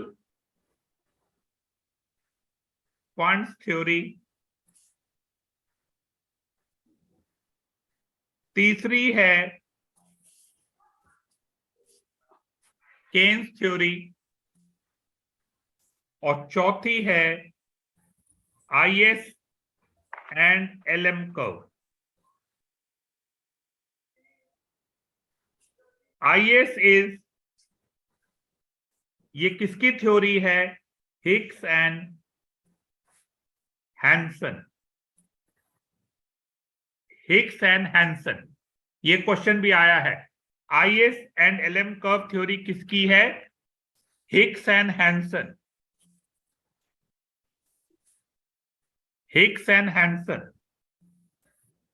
okay. अब study kit निकालिए, page number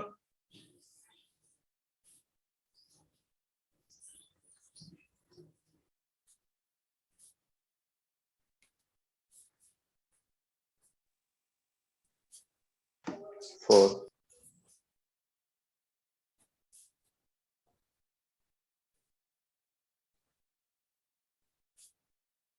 हाँ जी, page number 4। Sir ये theory of क्या है? इंटरेस्ट। हाँ जी सर।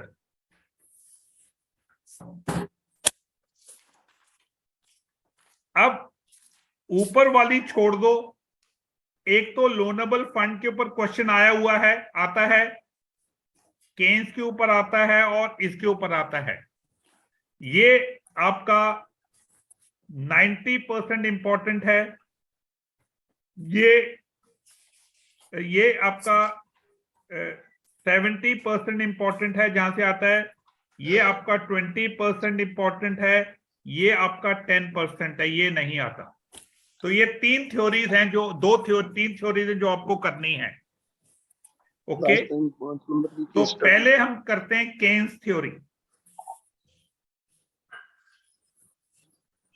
हाँ जी, सर पेज नंबर 4 पढ़िए sir. Who will read out? Ajitesh, where are you? Ajitesh. Sir मैं थोड़ा नहीं पढ़ पाऊंगा सर, वो एक्चुअली थोड़ा बैकग्राउंड में प्रॉब्लम है और बुक नहीं है मेरे पास अभी फिलहाल। हाँ जी, अर्जित, you will read out? Sir, I'll try. Page number 4, study kit, Keynes liquidity preference theory. In liquidity preference theory. Page number 4. Yeah. This one, sir. C point से पढ़ो, Keynes liquidity preference. C. Yeah. Keynes liquidity preference theory of interest. Professor J.M. Keynes, in his book, The General Theory of Employment, Interest and Money. ये question आया था, Keynes का कौन सा book है? It is General Theory of Employment, Interest and Money. इसको याद टिक कर लो. Next. Has viewed the rate of interest as a purely monetary phenomenon and is determined by demand for money and supply of money. Yes. According to this theory, rate of interest is determined by liquidity preference. The term liquidity preference means the habit of persons to keep their money in liquid form. Next. Individual has to take two important decisions. A, how much to spend and how much to save, and B, how much to save in liquid form and how much to save in non-liquid form. Okay. So what did Keynes say? That interest is determined how? It is determined by demand for money and supply of money. Next. Factors affecting liquidity preferences. Yeah. Keynes explained interest in terms of purely monetary forces. Keynes assumed a simplified economy where there are two assets which people can keep in their portfolio balance. These two assets are A, money in the form of currency and current deposits in the bank which earn no interest. B, according to Keynes, rate of interest and bond prices are inversely related. ये आपको ABM में हमने किया है bond valuation में. Next. When market rate of interest increases, bond price will go down and vice versa. The demand for money by the people depends upon how they decide to balance their portfolios between money and bonds. Next. This decision about the portfolio balance can be influenced by two factors. First, the higher the level of nominal income in a two-asset economy, more the money people could want to hold in their portfolio balance. This is because of transactions motive, according to which at the higher level of nominal income, the purchases by the people of goods and services in their daily life will be relatively larger, which require more money to be kept for transactions purpose. Okay. So the Keynes said that people hold money for three motives. A, transaction motive.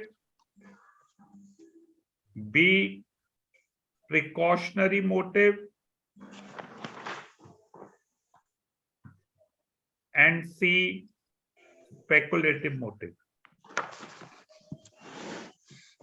C, speculative motive. So the first motive is transaction motive. The higher the level of income, more the people will want to hold their portfolio in their portfolio balances. Am I clear? Yes, sir. Next page.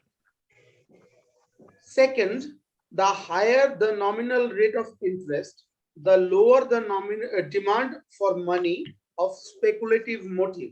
So when the rate of interest is high, people will hold less money for speculative motive. Why? because they are able to earn more because of the high rate of interest. Next. This is because a higher nominal rate of interest implies a higher opportunity cost for holding money. Yes. At higher rate of interest, holders of money can earn more incomes by holding bonds instead of money. Next. Professor Keynes cites 3 motives to explain why people prefer to keep their money in liquid form. Yeah. These are: 1, transactional motive. People keep a part of their income in liquid form so that they can pay their regular expenses. Liquidity preference for transactional motives will depend upon the size of income, time of receipt, and number of transactions. Second, precautionary motive. People keep some part of income to provide their contingencies, such as illness, accident, unemployment, etc. Next. Liquidity. Sir, should I read? Carry on. Liquidity preference for such motives depend upon the level of income, size of the family, living conditions, and habit of individuals, etc. Third, speculative motive. Some persons like to keep their money in form of speculative purposes, also so that they can get the advantage of changes in the rate of interest. Thus, demand of money is equal to transactional motive plus precautionary motive plus speculative motive. Okay. So demand of money will depend upon 3 factors: transactions, precautionary, and speculative. So if your income is high, your money for transactive motive will be high. Okay. Speculative. If rate of interest is high,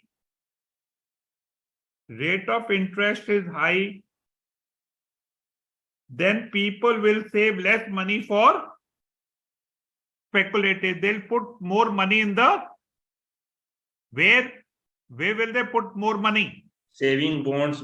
Bonds. Okay. Now, supply of money. Keynes says supply of money is fixed.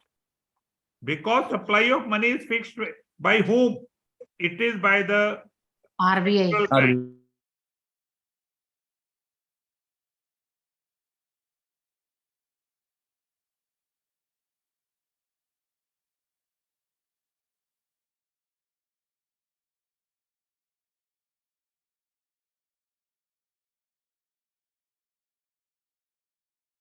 Recording in progress.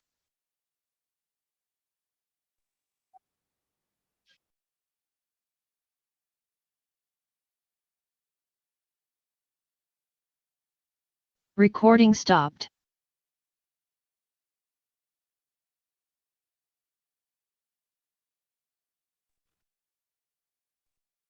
There was some communication. Yeah. So, yeah, read out supply of money. Sir, recording on. Yes, Supply Arjun. of money. Supply of money. Yeah. Supply of money includes both types of money, currency notes and coins, as well as bank credit. Since the supply of money depends upon the monetary policy of government and RBI, And the rate of interest is hence the rate of interest is determined at the point of which the demand and supply of money are equal. Okay. So this is Keynes' theory. Now we come to the next very important modern theory of interest by Hicks and Hansen. Yeah. Read out. मैं तो मेरा तो अपना बंद कर ये कौन बोल रहे हैं? लेकिन मैं तो छोड़ देती हूँ बाद में जाके Sujit Manoj Kumar, you are disturbing the class. Modern theory of interest. Yeah. Hicks and Haynes theory. Hicks and Haynes theory has both the synthesis between Keynes and classical theory of interest rate ये of भी question आया है. Hicks and Hansen theory. What does Hicks and Hansen theory does? It has both synthesis both between Keynes and classical theory of rate of interest. Next. IS curve is So derived point number from one, classical write down theory. Hicks Sir? and Hansen. Hicks and Hansen. It is IS and LM curve.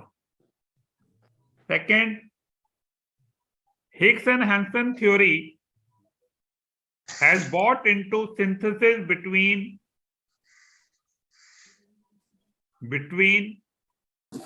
Keynes Classical and classical theory. Classical theory of interest. Okay. Sir. IS curve. What is IS curve? Yes. Investment saving. Investment saving schedule. Okay. IS curve is derived from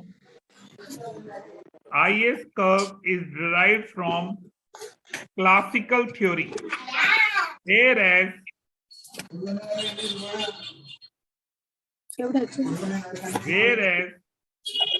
LM curve, what does LM curve indicate? It is sir mike बहुत disturb कर रहा है sir.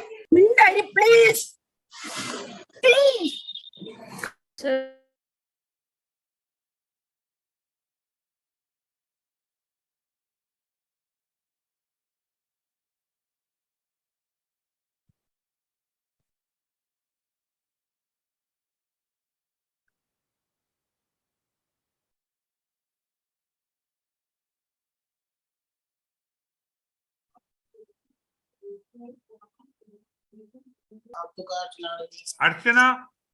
Hello. Yeah, Archana, read out.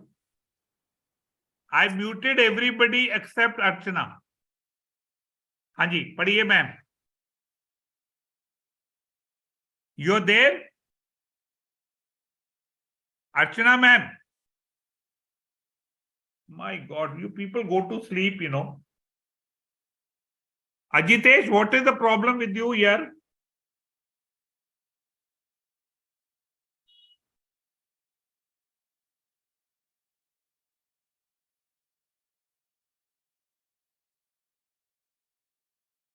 Ajitesh, unmute.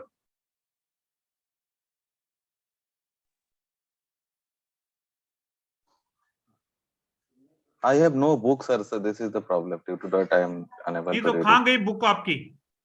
Actually, sir, I am not in my home. Due to that, I have no book, sir.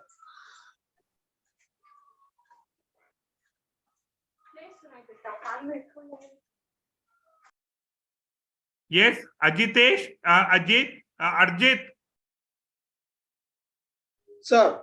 Yeah, read out LM curve. LM curve means liquidity preference and so LM money means liquidity preference, and M is and L money is supply for, equilibrium. L is for liquidity preference and M is for supply of money. Money. So LM curve has been derived from where? It has been derived from your Keynes theory. Are we together? Yes, sir. All these questions have come. So Hicks and Hansen theory is IS and LM curve. Okay. So Hicks and Hansen theory is a synthesis between Keynes and classical theory. IS curve, investment saving schedule, it has been derived from your classical theory, and LM curve, liquidity preference and supply of money, has been derived from your Keynes theory of interest. Are we together? हाँ जी, आगे पढ़िए. Yes, sir. Yes. IS curve is focus of different combination of rate of interest and income, which shows equilibrium in goods market and also shows the savings investment equality. LM curve shows the different combination of rate of interest and income, which shows equilibrium in money market. So what else you have to need? Remember IS curve. Okay. IS curve shows equilibrium in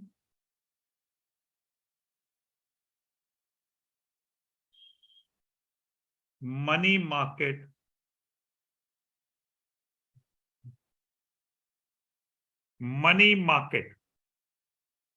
sorry, it's not money market, it is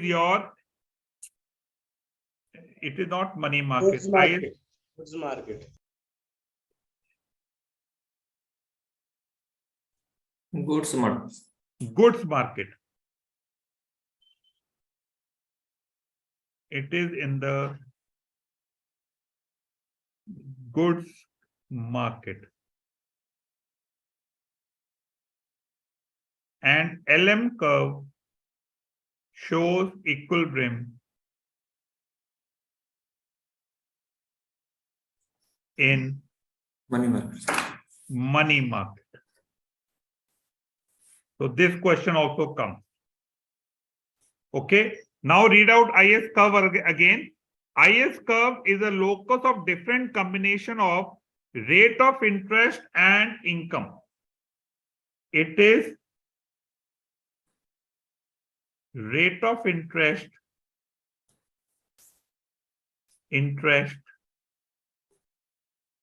and income. And LM curve is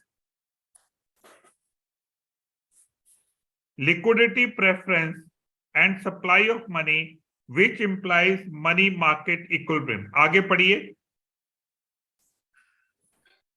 Equilibrium of liquidity preferences L and supply of money M of Keynesian theory produces LM curve, which implies money market equilibrium.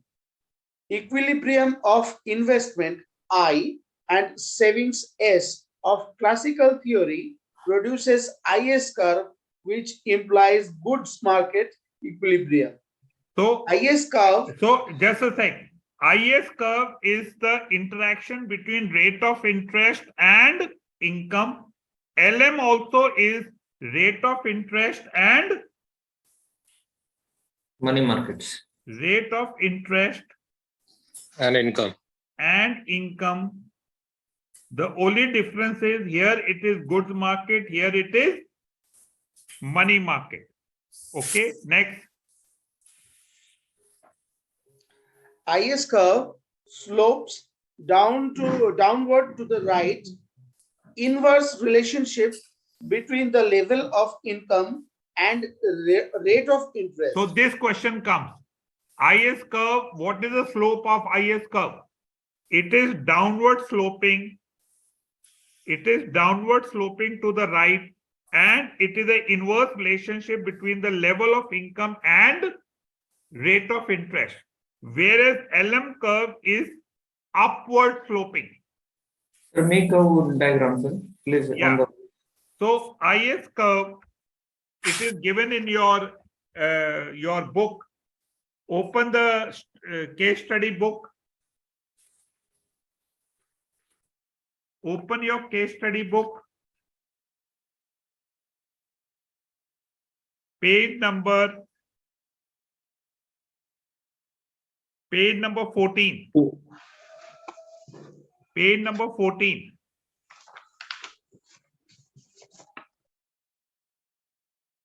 Page number 14.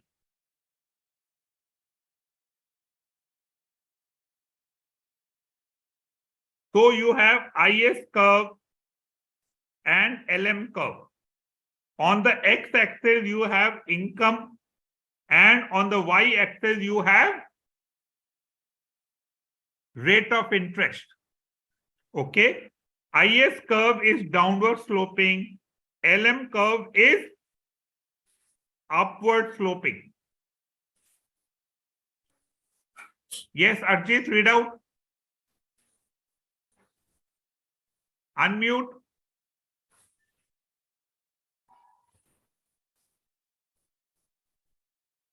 Unmute, Arjit.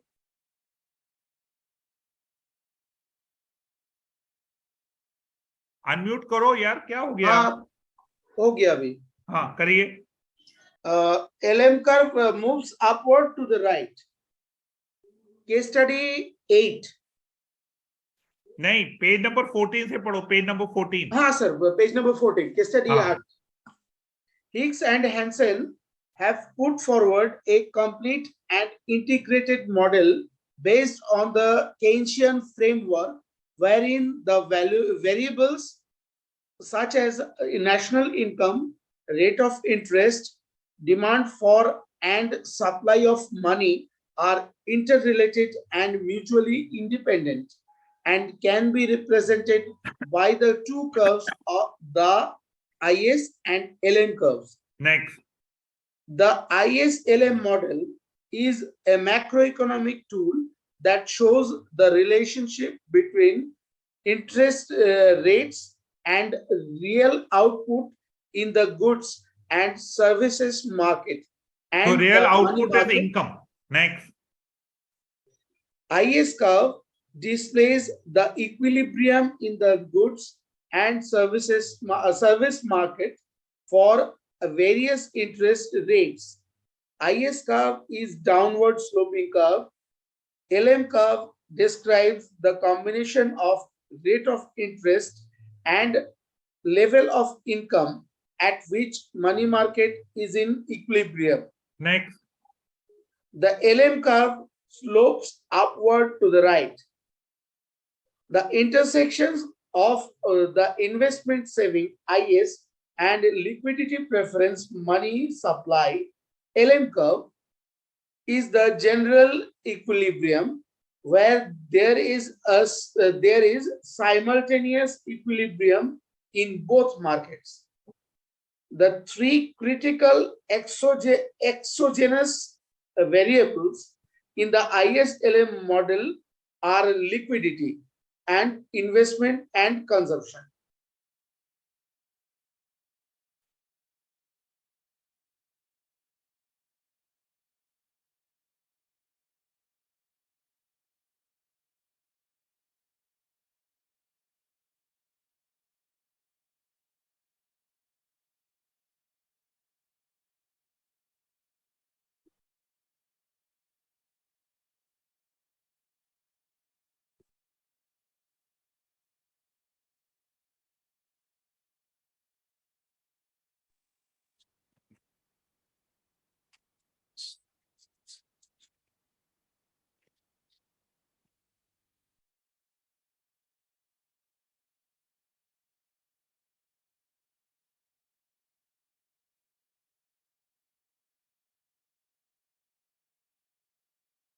Yes, I've sent one page note in the group. Just open that.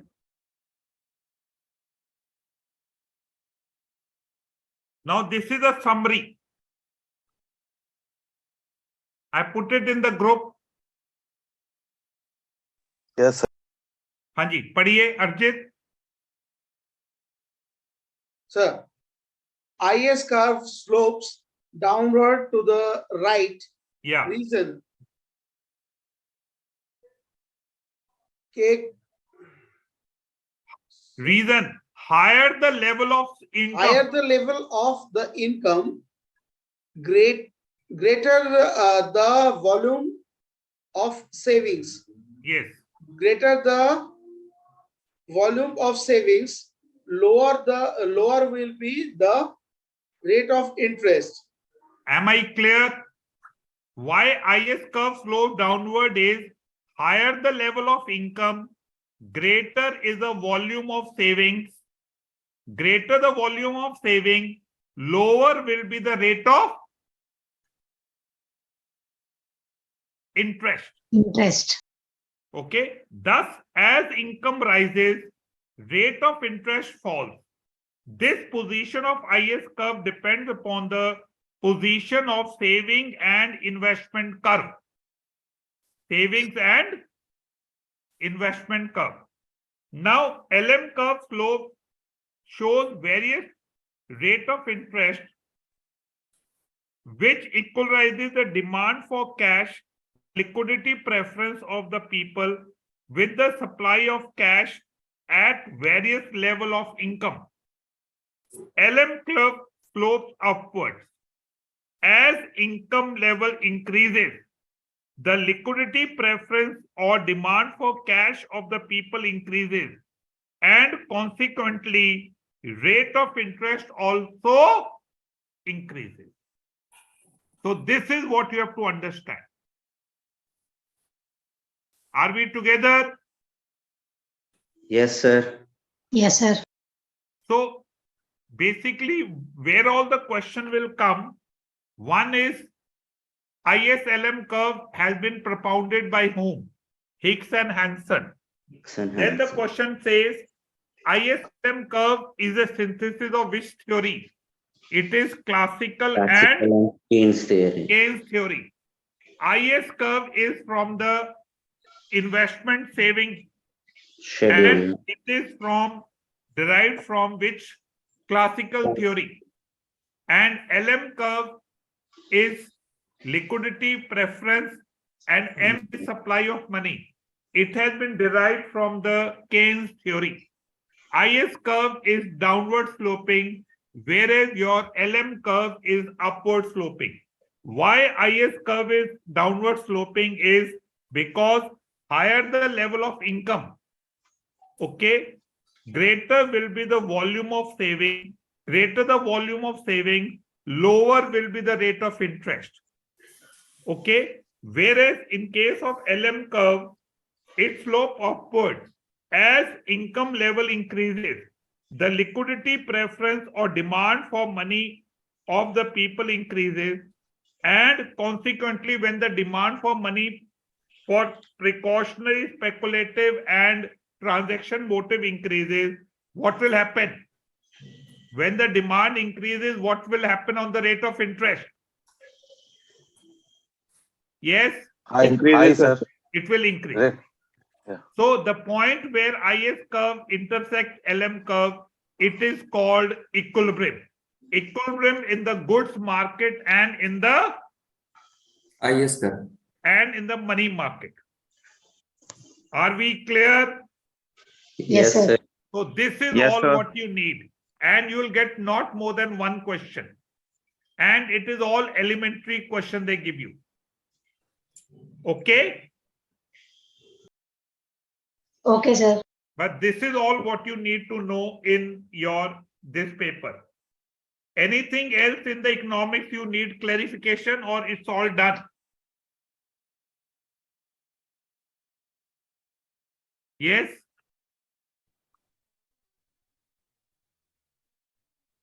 Sir इसमें से बता दीजिए important economics sir GDP deflator pardon GDP deflator तो ये sir ने कराया नहीं आपको कराया है सर वो डिप्लेटर में सारा चीज को ऐड कर देते हैं वो जो इकोनॉमी में जितना भी गुड्स प्रोड्यूस सर्विस हुआ है सब कुछ वो एक केस स्टडी कर लो उसके ऊपर कुछ नहीं आएगा एक ही बारी इसका केस स्टडी आया था वो जो सिमरन सर ने कराया बस वही आया उसके बाद कुछ नहीं आया उसके बाद जो एक क्वेश्चन एक छोटा सा क्वेश्चन है इकोनॉमिक्स में जो आपको देखना है वो है calculate national income from the following information.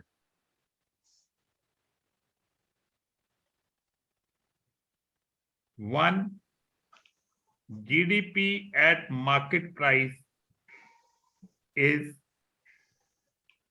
500 crore. 2. Net factor income from abroad is 160 crore. 3. Sir आपका स्क्रीन शेयरिंग नहीं आ रहा है sir. It is coming, man. आ रहा है सर. आ तो रहा है. Yes, sir. Coming properly, sir. 160 crore. Depreciation is 50 crores. Indirect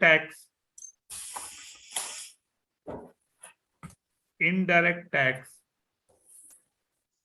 is 120 crore and subsidies is equal to 60 crore. Calculate national income from the following information. Come on, do it.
So 670 crore.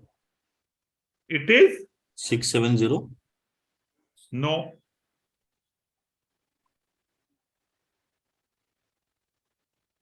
Anybody else? 320 sir. No. 430. No. See, what Sir, do you 430. mean by national 720. income? What do you mean 430 by होगा sir. national income? GNP. GDP. Nine.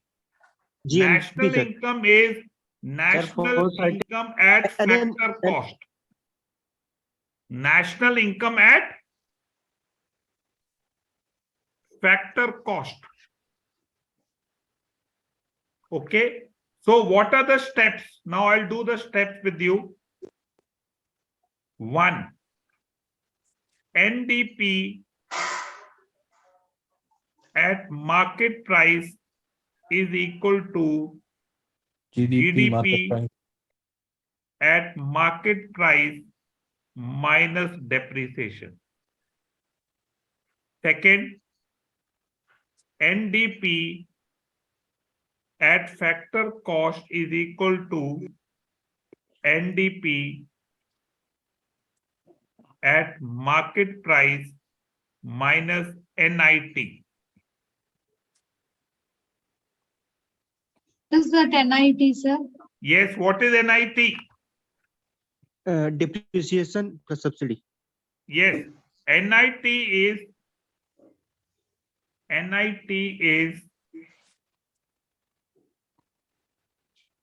net of indirect taxes, Indirect tax. minus subsidies. Okay. So NIT. Third is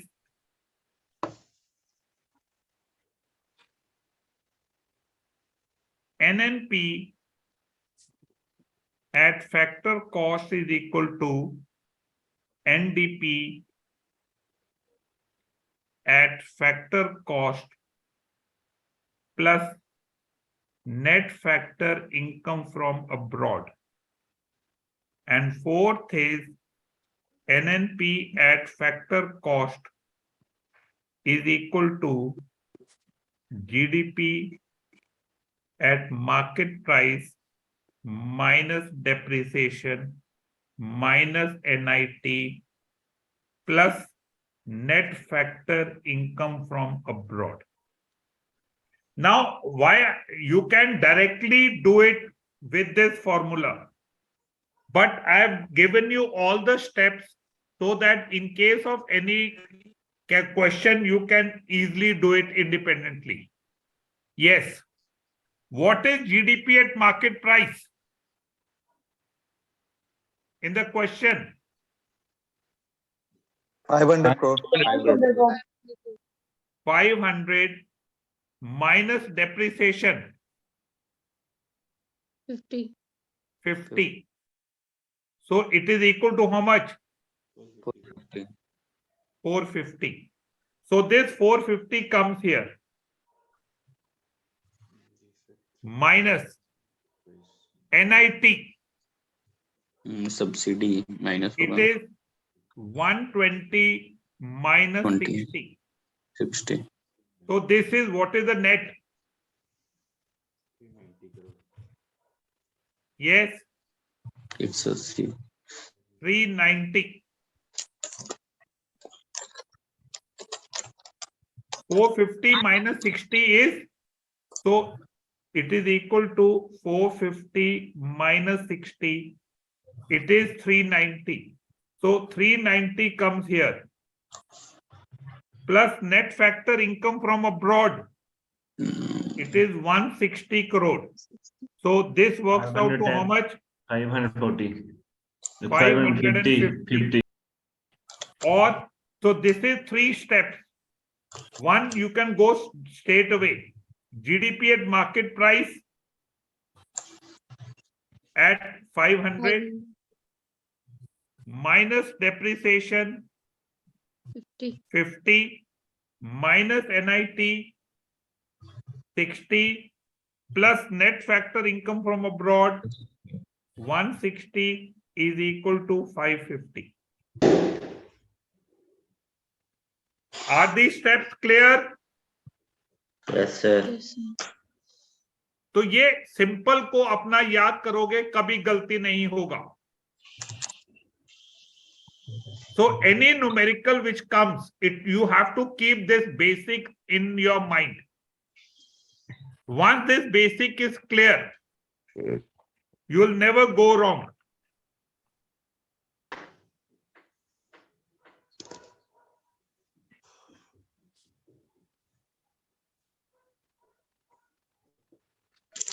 Am I clear? Yeah, nobody is responding. Yes, sir. So just keep this example into mind. You'll never go wrong. ये sir ने करा दिया था ये वाला question. Consumption is 2D. Depreciation. हाँ sir करा दिया. ये क्वेश्चन कर लेना revise. Very important. Depreciation 200. Investment, it is y minus 3d. कर लिया ना आपने? हाँ सर करा दिया सर. हाँ, इसको अच्छी तरह कर लो. ये क्वेश्चन बहुत बारी रिपीट होता है.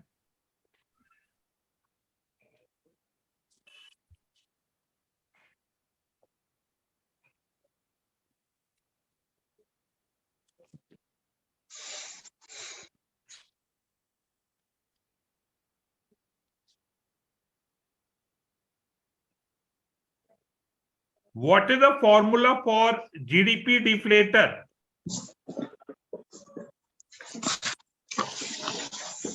Nominal GDP by real GDP into 100. Very good. Nominal GDP into real GDP into 100 divided by real GDP.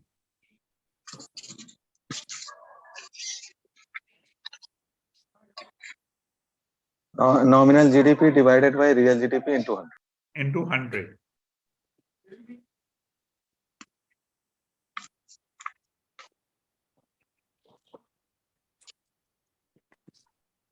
एक मैंने आज कल डाला था.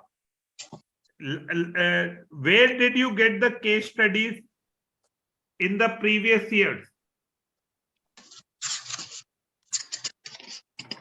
One case study you got was from Insolvency and Bankruptcy Code.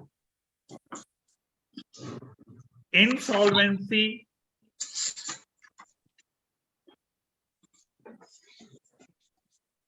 and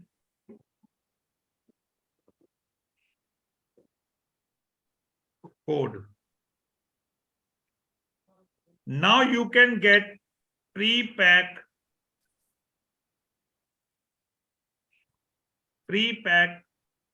insolvency resolution.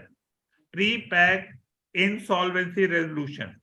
Then another case study came was on LLP. Another case study which came was on limited liability partnership.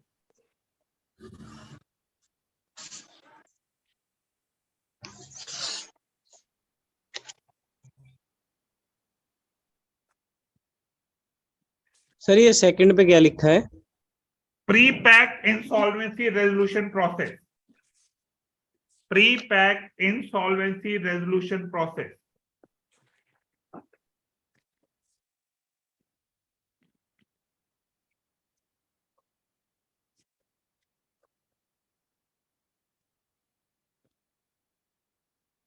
Then a case study came on commercial paper. Commercial paper. Then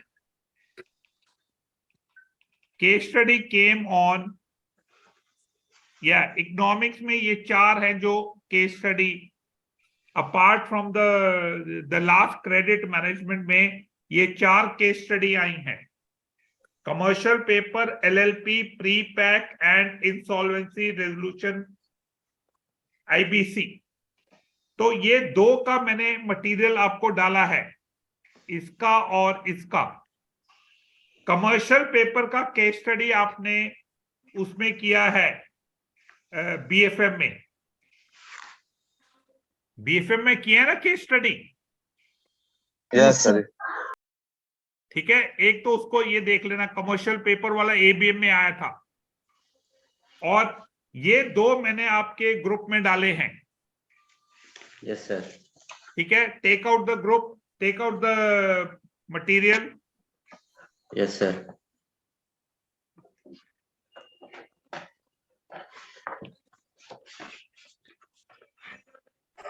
sir ये किस chapter से है sir? ये insolvency, bankruptcy, prepaid pack, LLP. This is the latest in credit management. आपका module D में, module D का निकालिए, देखे पीछे दिया हुआ है. Last page 129.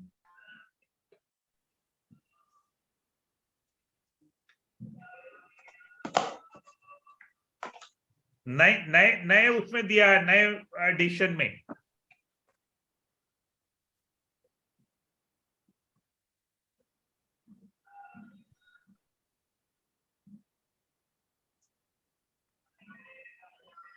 में है कि नहीं?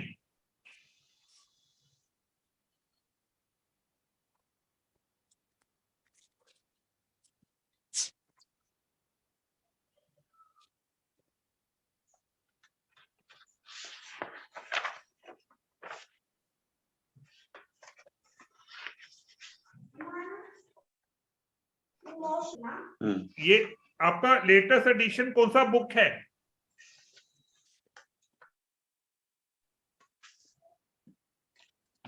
तो शायद 2018 वाली है. इसमें भी नहीं है, मगर लास्ट ईयर ये क्वेश्चन आया था.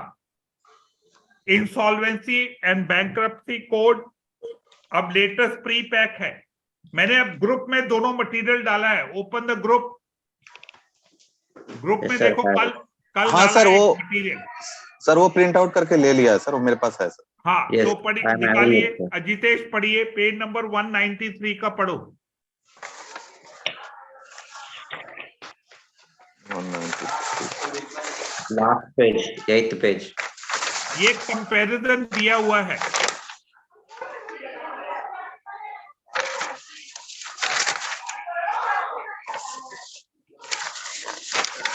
somebody is disturbing the class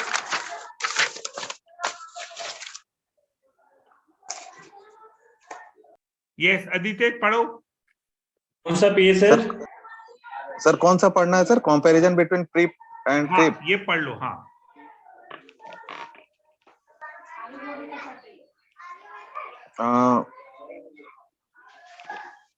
eligibility is only MSMEs for बेटा आपका PPIRP. बैकग्राउंड में बहुत ज्यादा म्यूजिक वो आ रहा है डिस्टरबेंस आ रहा है सर छोड़ दीजिए सर वो किसी और से सर बोल दीजिए सर और yes participant anybody else please read out Yes, sir.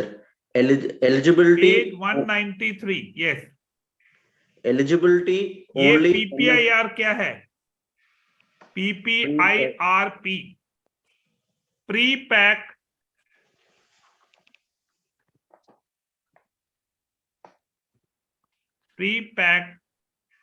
insolvency resolution process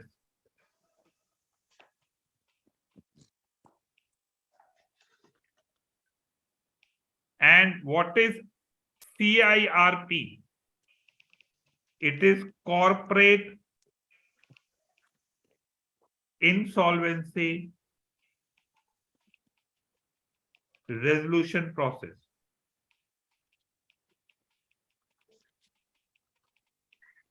am I clear भाई हाँ ना कुछ तो बोलो Yes, sir. yeah read out now Eligibility only MSMEs and all corporate debtors for CIRP. yes so for PPIRP pre-pack is for MSME and CIRP is for all corporate debtors next Threshold minimum 10 lakh rupee in PPIRP, minimum 1 crore in CIRP. okay next Initiation by in PPIRP only CD post approval by shareholders and unrelated FCs. In CIRP, FCs or OCs or what CD. is CD CD is corporate debtor so who can initiate PPIRP it is corporate debtors and financial creditors corporate debtor and financial creditors whereas CIRP can be initiated only by financial creditors operational creditors and corporate debtor debtor next Timeline. yeah 90 days to submit resolution plan to adjudication authority, 120 days for entire process and no extension. next In CIRP, 180 days extendable up to maximum of 330 days.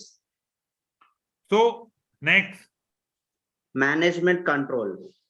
In PPIRP, corporate debtor in position with creditor in control. next In CIRP, creditor in control. so these are the 1 2 3 4 5 these are the 5 important points which you have to remember okay now first we take up PPIRP page number 192 yes read out PPIRP. The Lok Yeah. Sabha on July 28, 2021 passed the Insolvency and Bankruptcy Code Amendment Bill 2021, Sir, replacing page the number 122 in which book, sir? 192 ma'am in the WhatsApp group yesterday we have posted the material Okay, sir. yeah read out replacing the Insolvency and Bankruptcy Code Ordinance 2021. The ordinance introduces an alternate insolvency resolution process for micro, small, and medium enterprises called pre-packaged insolvency resolution process. next Unlike corporate insolvency resolution process, PIRP may be initiated only by debtors. Under this framework, a debtor initiates and participates in the resolution proceedings with lenders through an informal process. Next. Once the promoters of the company and the secured creditors agree on a resolution plan, they can approach the National Company Law Tribunal for approval.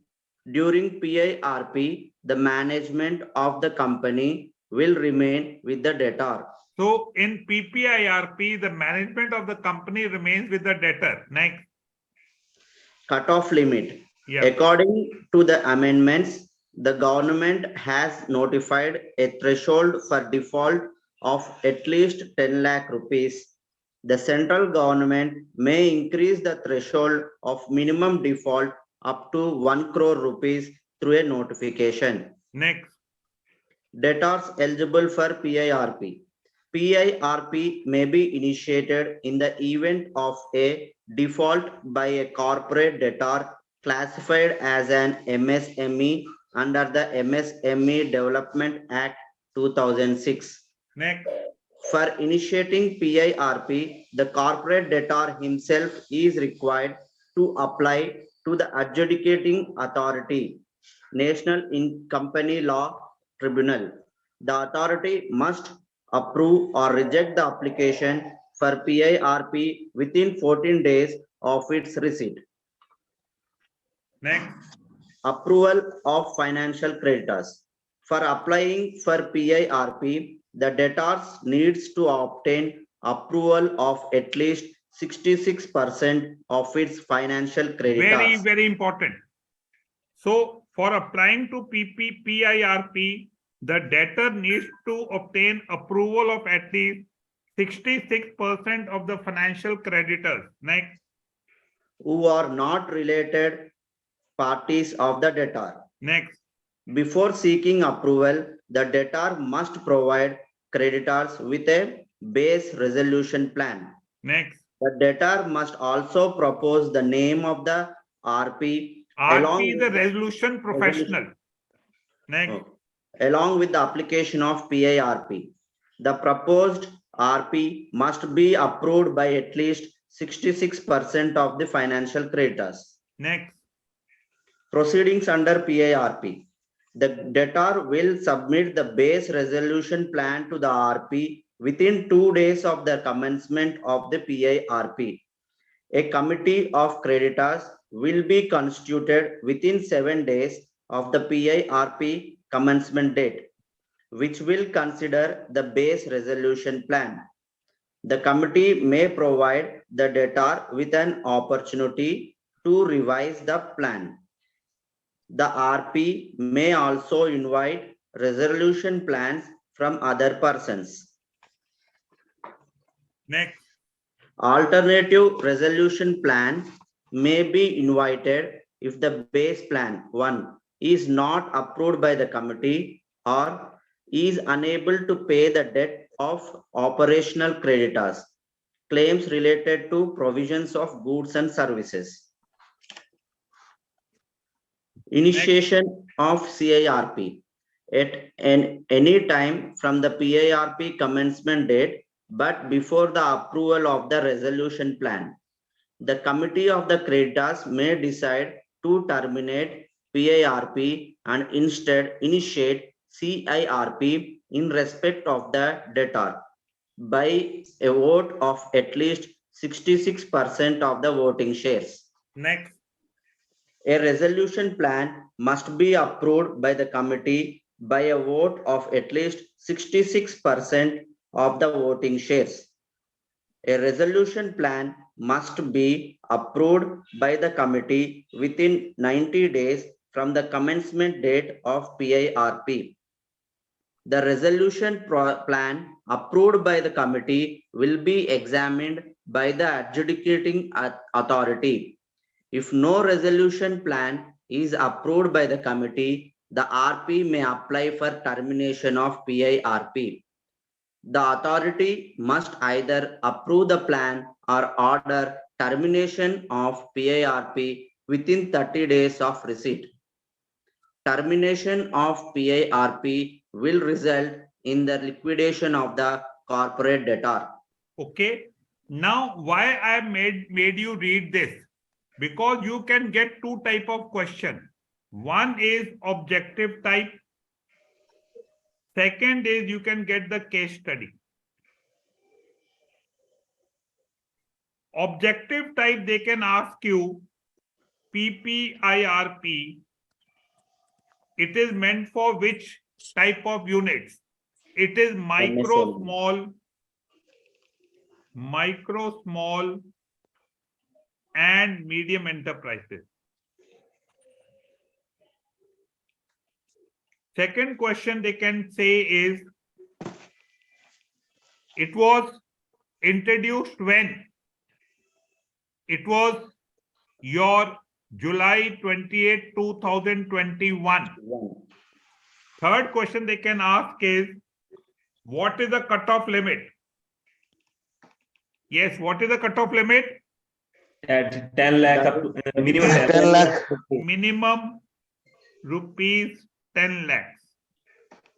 Then the question they can ask is, it is initiated by whom? It is initiated by corporate debtor. And the management control is with the corporate debtor. Okay. Then they can ask you is, approval of how much percentage of creditor is required?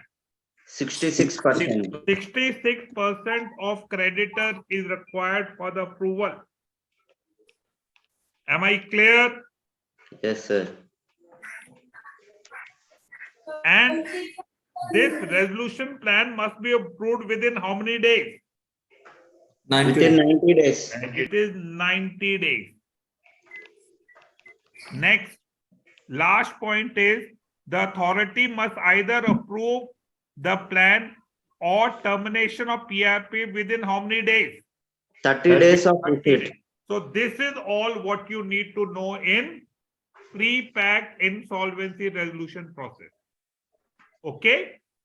Now we move to the corporate CIRP. And it is given there in your page.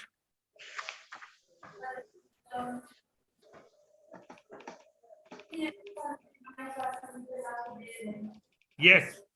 Page number 177. Yeah, read out.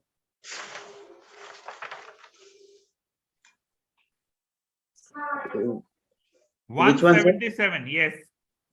Key features, sir. No, Insolvency Bankruptcy Code 2016. Bankruptcy is a legal status of a person or other entity that cannot repay the debts to owes to creditors.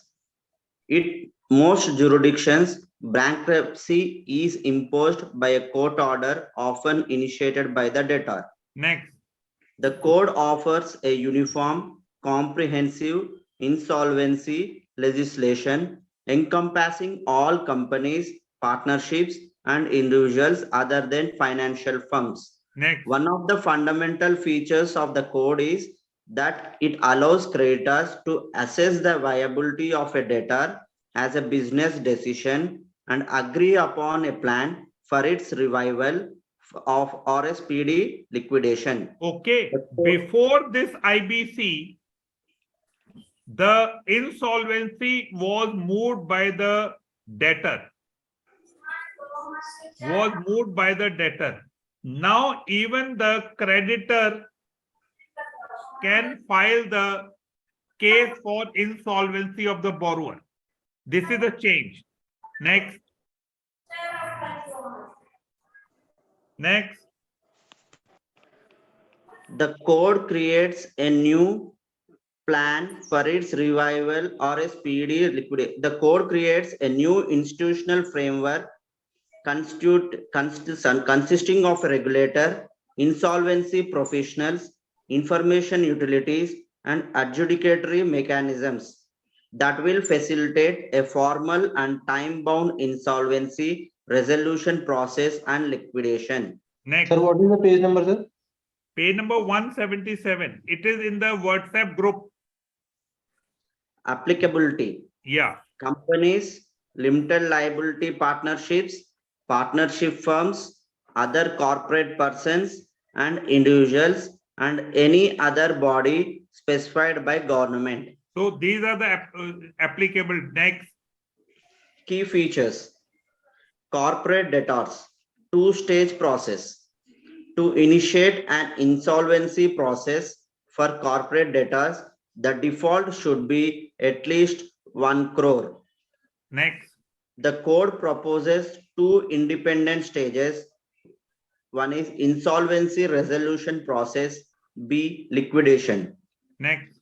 The insolvency resolution process. The insolvency resolution process provides a collective mechanism to lenders to deal with the overall distressed position of a corporate debtor. This is a significant departure from the existing legal framework under which the primary onus to initiate a reorganization process lies with the debtor, and lenders may pursue distinct actions for recovery, security enforcement, and debt restructuring. Next.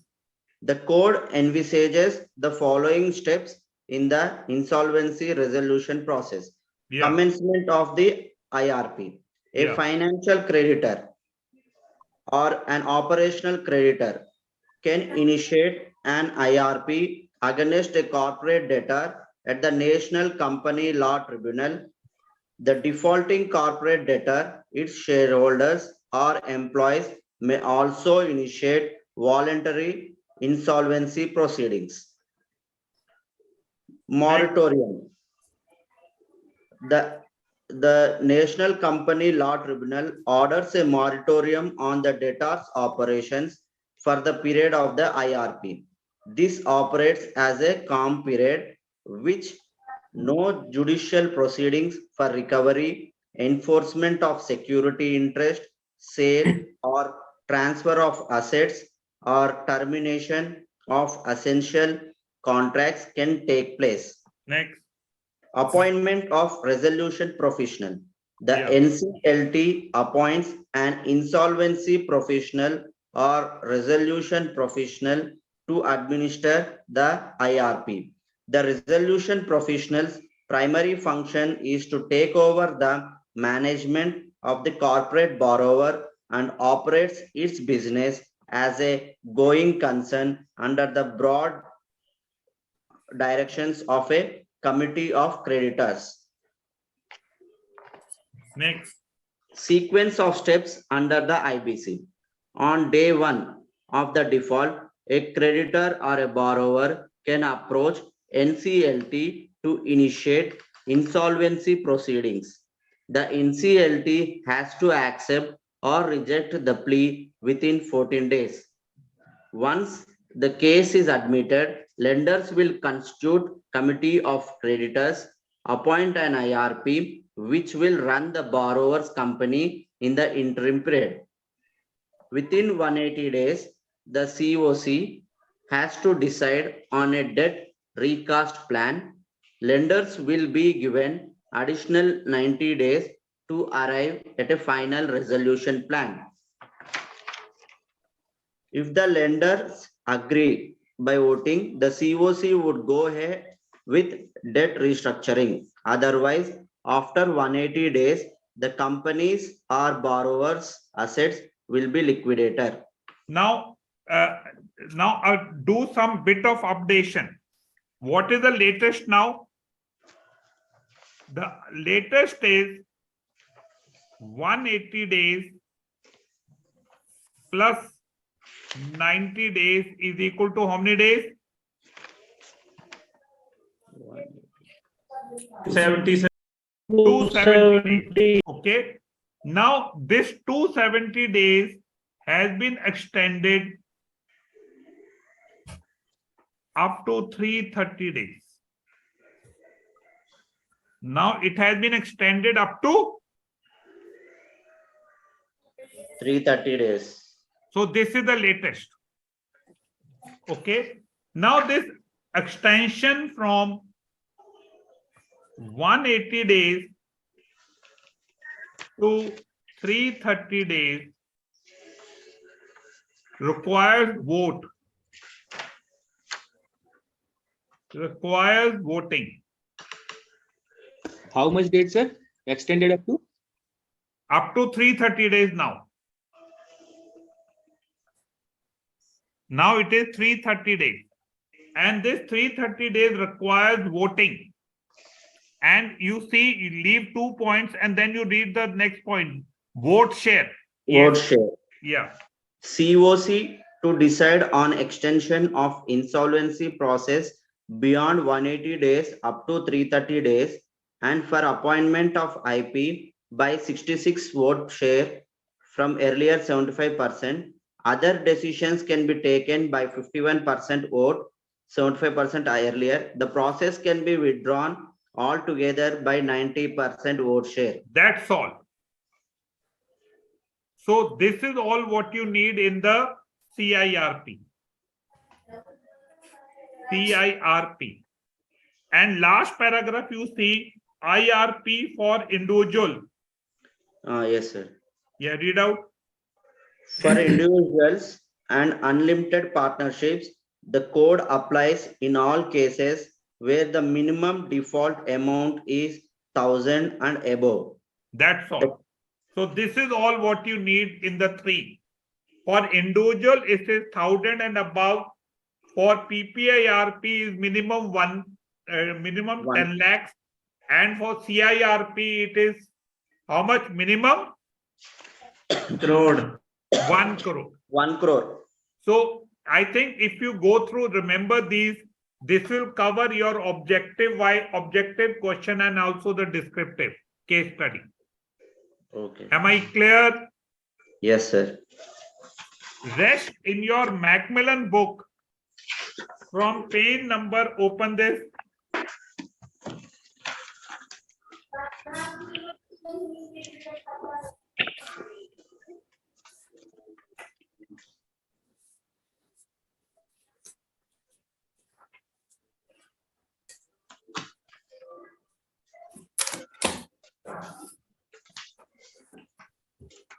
From page number 506, 508.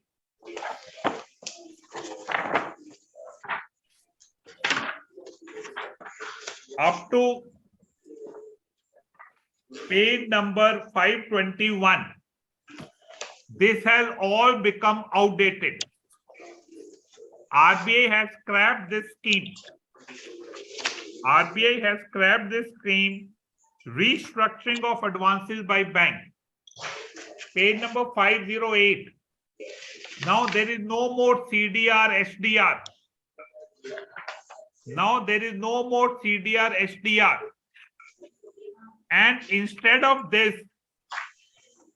you have the revised guidelines, which is given on your page number 183. Which is given on your page number 183. Yeah, what is page number 183? Resolution of standard assets. Resolution of stressed assets. Am I clear? So this and the remaining portion we will do tomorrow morning. Tomorrow morning at 7 a.m. Okay, and we'll complete it by 8:30.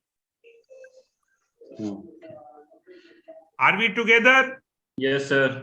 Yes, sir. So whatever now remaining theory is concerned in the credit management, we will do tomorrow from 7 a.m. to 8:30. Sir, Yes. sir, can you complete by 8? Because in Mumbai we have to travel a lot. So. Ma'am, then you can take the recording. Tomorrow I'll get the recording done. Okay? Okay. Okay, sir. Okay then.